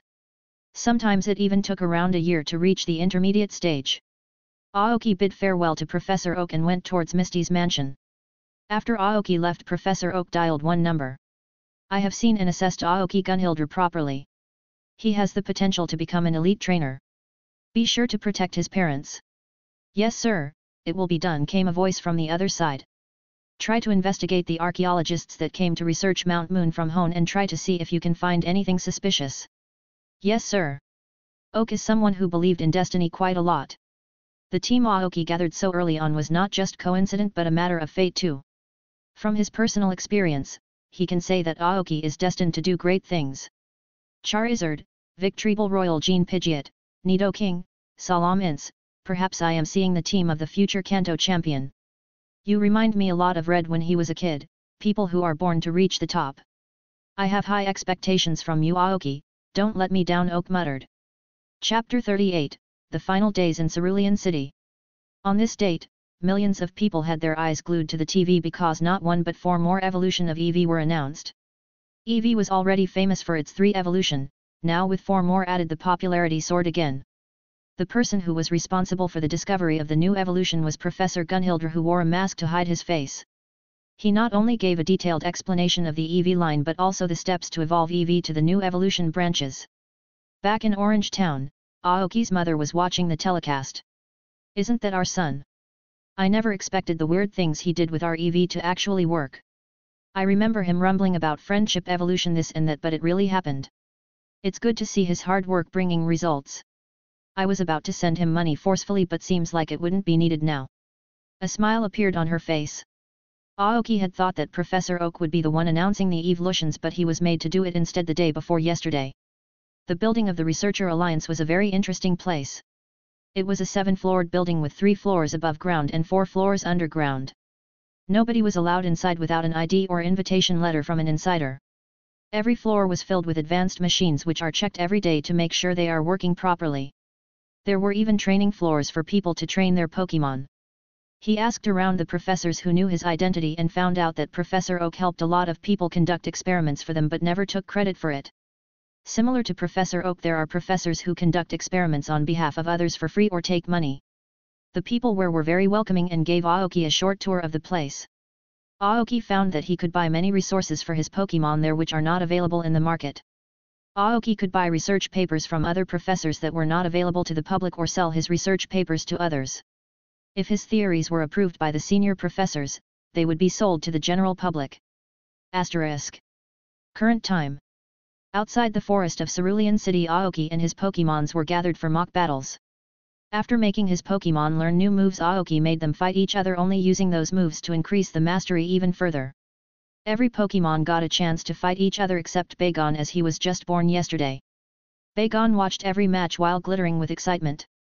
The current Bagon was far from the prideful dragon, instead was a very cheerful guy. He instantly connected with everyone in the group and tried to get their attention, especially Clefairy, who became his favorite after Aoki. Today was the day Bagon had the first thirst for battle, watching all of Aoki's Pokemon fight. Like Nidorino, he also made Charmeleon his goal to surpass, even though he was the third strongest in the team. In the mock battles, Weepinbell got back his rank of the strongest in the team, followed by Pidgeotto, Charmeleon, Nidorino, and finally Clefairy, as Nidorino worked very hard to counter Clefairy's attacks. The most improvement was shown by Pidgeotto and Weepinbell among all of them. The mastery Pidgeotto showed was so astronomical that people would think Pidgeotto is a Steel-type Pokemon. Aoki had given Pidgeotto the TM for Hyper Beam as he thought that she was getting left out. That required a huge amount of energy and long recharge time, so mastery of Hyper Beam was added to the training plan of Pidgeotto. Aoki was very satisfied with everyone's performance and rewarded everyone with their favorite food and massage. Bagon also became a fan of Aoki's cooking and demanded more. Even just 2 days after being born, his appetite surpasses Clefairy. After all the fights were done, Aoki returned to Misty's mansion. "Welcome back, Professor Gunhilder." Misty greeted excitedly along with her whole family. Misty's family along with David congratulated him for being one of the youngest professors. Although only the last name was mentioned, Misty made clear the real identity of the person. Misty said that there was going to be a cooking competition tomorrow in which a bicycle would be given to the winner. She had already entered Aoki's name for it. A bicycle would be a great addition to his journey.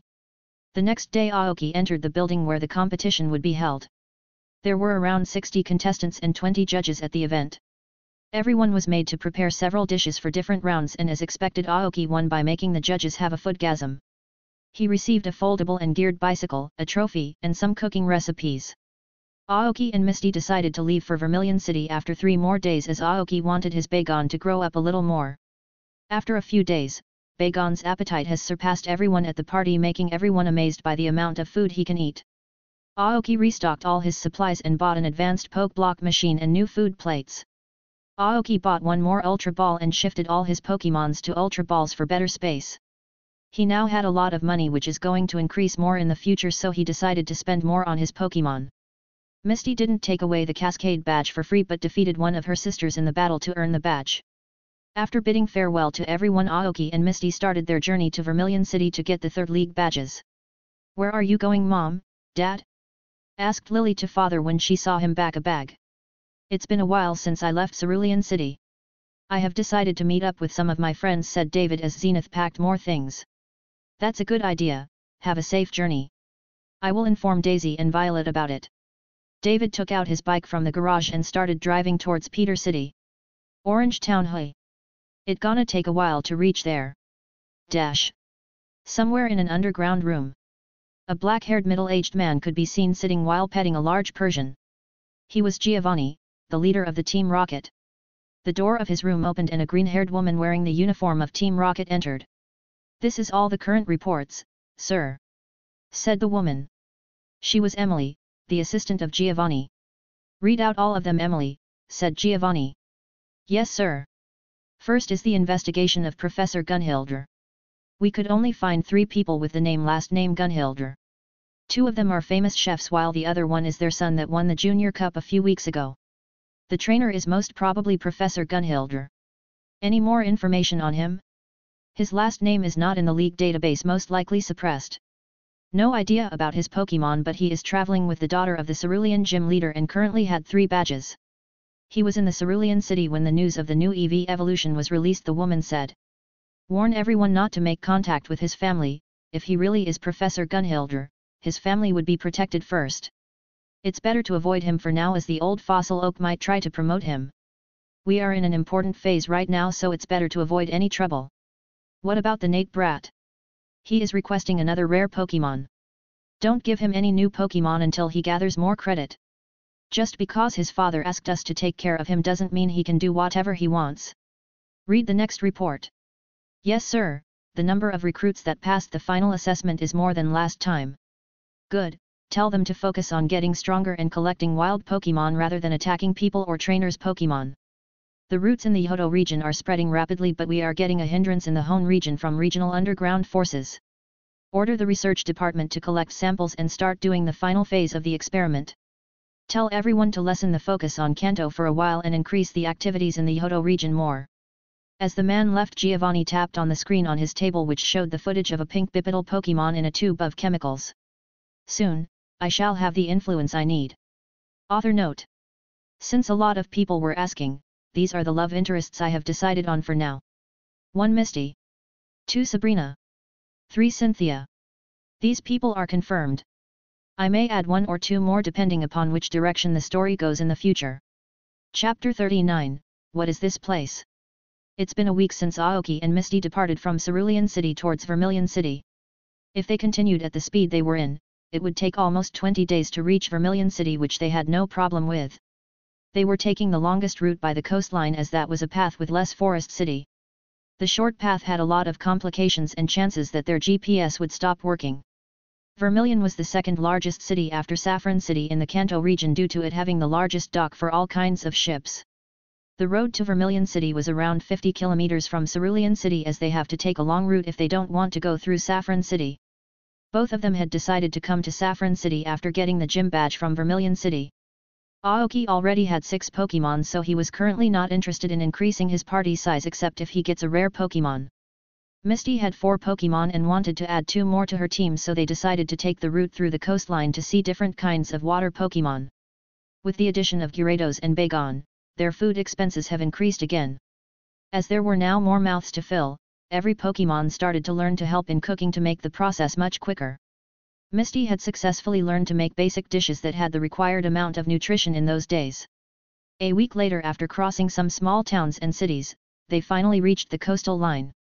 Aoki and Misty played on the beach with Misty wearing a bikini, giving Aoki's eyes a nice feast. "Like the view?"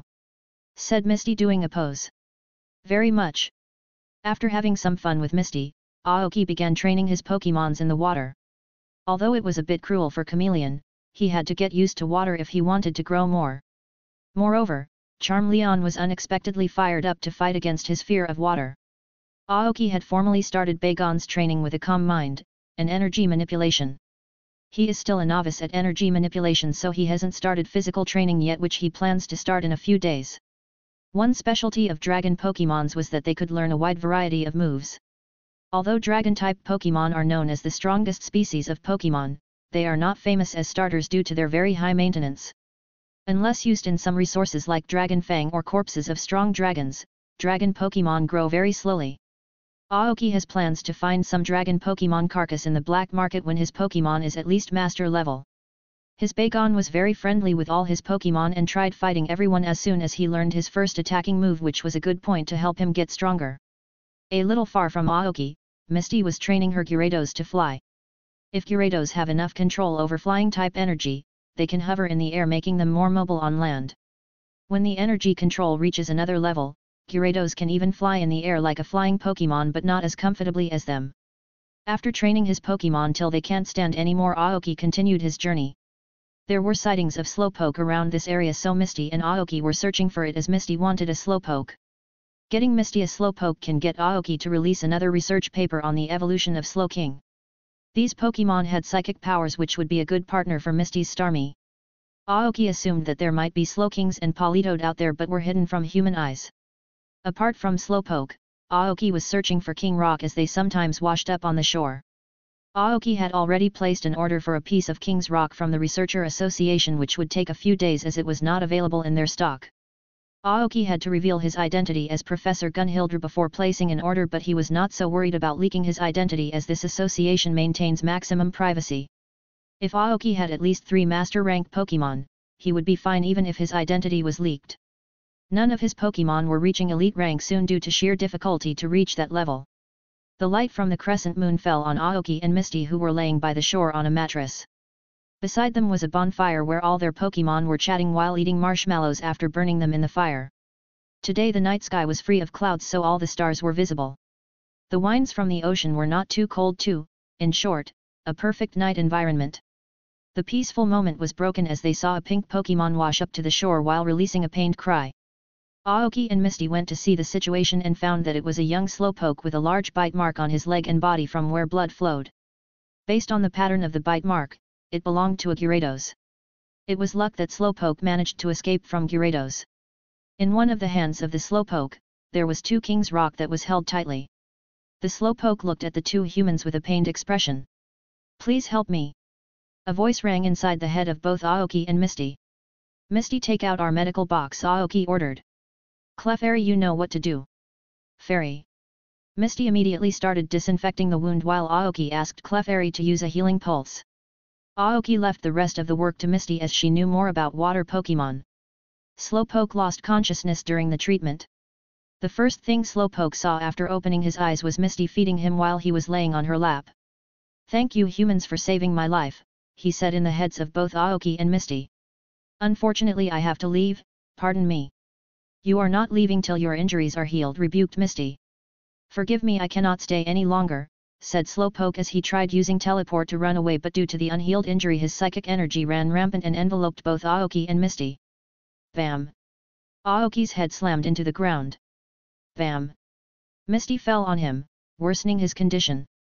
"Misty, I appreciate you sitting on my face, but now is not the time. Please get off." Misty realized what happened and hurriedly moved away from Aoki, whose head was planted into the ground. Aoki called out Clefairy and asked to use heal pulse on his face as his nose had started bleeding. "Where even are we?" said Misty. As far as vision went she could see a forest filled with mist. Aoki took out his Pokédex and saw that there was an error in the error section. "Misty, try using the compass." She did what Aoki asked, but the compass needle started rotating all around. "Where did the Slowpoke that teleported us go?" "I have the King's Rock with me," said Aoki. "Don't know. Teleport must have transported us to his homeland. Let's move ahead and see if we can find anything." "You found the Slowpoke weird, right?" "Yes, it was not lazy at all. It appeared to be energetic, unlike every Slowpoke I had seen so far." Aoki released Pidgeotto to blow away the mist in front of them as they started walking. A little far from them a tall mountain filled with trees could be seen too. They kept walking through the forest and heard the occasional sounds of insects or falling water. The trees in the forest were filled with fruits Aoki had never seen before. Aoki didn't try to eat or make his Pokemon eat those fruits as he doesn't know if they are poisonous or not. Clefairy, who was walking with them, told that there are a lot of Pokemon at the end of the forest. As soon as they exited the forest, their vision was filled with a scene that could be described with one word: massive. There were around 200 Slowpokes and Slowbrows of different sizes gathered around a platform. There was a lake near them from where tons of Shelders were looking at the scene while some were biting a Slowpoke's tail. Similar to the numbers of Shelders were a group of Poliwags, Politoads, and Poliwraths, on which stood a Slowbro who was different as he had the shell on his head like a crown rather than the tail, and another never-seen Pokemon that looked like a green frog. Misty had no idea about them, but Aoki knew those two were Politoed and Slowking. Every Pokemon turned backward and looked towards Aoki and Misty, and the next second at a specific Slowpoke who had a bandaged leg. The bandaged Slowpoke was the same Slowpoke who made a face as if saying, "Sorry, I messed up." Chapter 40, The village is hidden in the mist. The Slowking looked towards the two people and wary, but his expression softened when he saw a Clefairy beside them. His eyes shined blue, which enveloped Aoki, Misty, Clefairy, Pidgeotto, and the injured Slowpoke, and teleported them to a cave along with himself. The Slowking was at the peak of master rank, so Aoki and others had no resistance. It's been a while since I saw a human, anyways. Welcome to the hidden village of mist humans. Spoke the Slowking slowly like a normal human instead of telepathy. Misty's mind was in a dazed state similar to when she was Aoki's Bagon. First of all, she had never seen so many Pokemon in one place, and secondly a Pokemon she has never seen before was speaking like a human. I am not hallucinating, right? Oh I Misty, come back. Hearing Aoki's voice, she got a little bitter. Aoki looked around the cave and found several inscriptions which described Slowking, Slowbro Politoed. I believe these were the humans that saved your life, little one, from whom you ran away from without expressing proper gratitude. Said Slowking. You are speaking too slowly. Aoki was getting bored seeing Slowking take so long to speak a sentence. The injured Slowpoke made an expression as if apologizing. What is this place? Asked Aoki calmly. This place is one of the major settlements of the Slowpoke community, who have made relationships with the Poliwag and Shelter community to coexist peacefully. This is an island that is floating within the sea, invisible from the naked eye. Said the Slowpoke beside him. Thank God this one speaks normally. I believe you have some of the items we need, the Slowking said. Hearing this, Aoki took out the two King's Rocks. The Slowking turned to the injured Slowpoke and said, I never told you to bring the item from the Gyarados territory, risking your life, did I, little one? Making the Slowpoke lower him further in shame. I believe I owe you some explanation, humans. I am only telling you this because you have a Clefairy with you of her own will. Clefairy tilted her head in confusion, to which the Slowking said, Clefairy is known to accompany humans who can show genuine love and don't see others as their slaves or tools. What are you, and what was that green Pokemon? Asked Misty. This place was set up a centuries ago when a human gathered two communities together on a secluded island. He was the one who named our species Slowking and the green Pokemon you saw Politoed. Can you tell me the name of the human? From what my elders told, he was called himself Captain Jack. Hearing Captain Jack, many things became clear to Aoki and Misty. Captain Jack was an influential figure in the history they read about. He was the one who discovered the orange Aoki, which was devoid of any human life. He was responsible for finding at least 50 species of Pokemon and spread about the process of evolution of Slowpoke to Slowbro and Poliwhirl to Poliwrath. He had a large crew who voyaged into the sea to find the unknown. We Slowking have incredible wisdom, while Politoed has incredible weather control. Slowpokes and Poliwhirl evolve into Slowking and Politoed and become the leader of the tribe. Continued Slowking. Due to the clash of ideals and authority, only Slowking and Politoed can remain at a time. Today was the day when my friend and I were going to retire and choose new leaders. Misty and Aoki listened carefully to what the Slowking spoke. Aoki asked some more questions about their evolution and King's Rock, which Slowking answered calmly. At a point, Aoki gave some poke block to the Slowking, which made him very happy and answer more of their questions. What was the Slowpoke doing in Gyarados territory? Asked Misty. Slowpokes have laziness in their blood and want to remain in one place throughout their life. But the Slowpoke you saved is different. He is energetic and wants to leave the island to explore the world. So I tasked him to bring me a King's, which is in a faraway place, and returned within a span of days if he wants to leave the island. But I never expected him to get near the Gyarados territory. Said the Slowking as he munched on more poke blocks. Can I evolve my Poliwhirl into a Politoed? Asked Misty after she heard the process of evolution. Slowking had given one of the King's Rocks to Misty for saving the life of the Slowpoke. According to what she heard now, the evolution of Poliwhirl to Politoed can only be possible when at least 20 Pokemon from the same tribe give them approval. The catalyst for evolution is King's Rock. The requirement of Slowking was immense mastery over Psychic-type energy with the combination of Shelter and King's Rock. I can allow that, but I have certain conditions. First, you two have to share the knowledge about the mainland, as many of us here haven't gotten further than the coast. Second, the food you gave me, I need you to prepare more of it. May I add a request? Said Aoki. We have two Pokemon who can use psychic powers. I wish for you to guide them in this matter, said Aoki. Sure, no problem, but you just have to provide with more food. Aoki agreed to his proposition, as Slowking said that he would provide the berries when Aoki told him about the requirements. This is the second time Aoki has conquered a tribe with food, thought Misty, forgetting that she too got conquered with food. Now come on, follow me to the event. All of them teleported where the tribe was waiting. Aoki and Misty stood a little far from the tribes and released all their Pokemon. The appearance of Gyarados spread some panic, but seeing the Gyarados calmly looking at the event made them relieved. Slowking with telepathy announced about the humans and the deal he made with Aoki and Misty. The event began as Politoed started a rain dance that covered at least half of the island. Aoki and Misty for the first time saw such a large-scale rain dance from such a small Pokemon. A Poliwhirl and a Slowpoke whose head was bitten by a Shelter came to the platform where Slowking and the Politoed stood. 2 necklaces of flowers were tied around their neck. The 2 old leaders positioned 2 King's Rocks over their heads and moved away from the platform. Aoki was recording everything with his Pokédex for Professor Oak. He was sure that Professor Oak would not reveal the footage and the location of the island to others.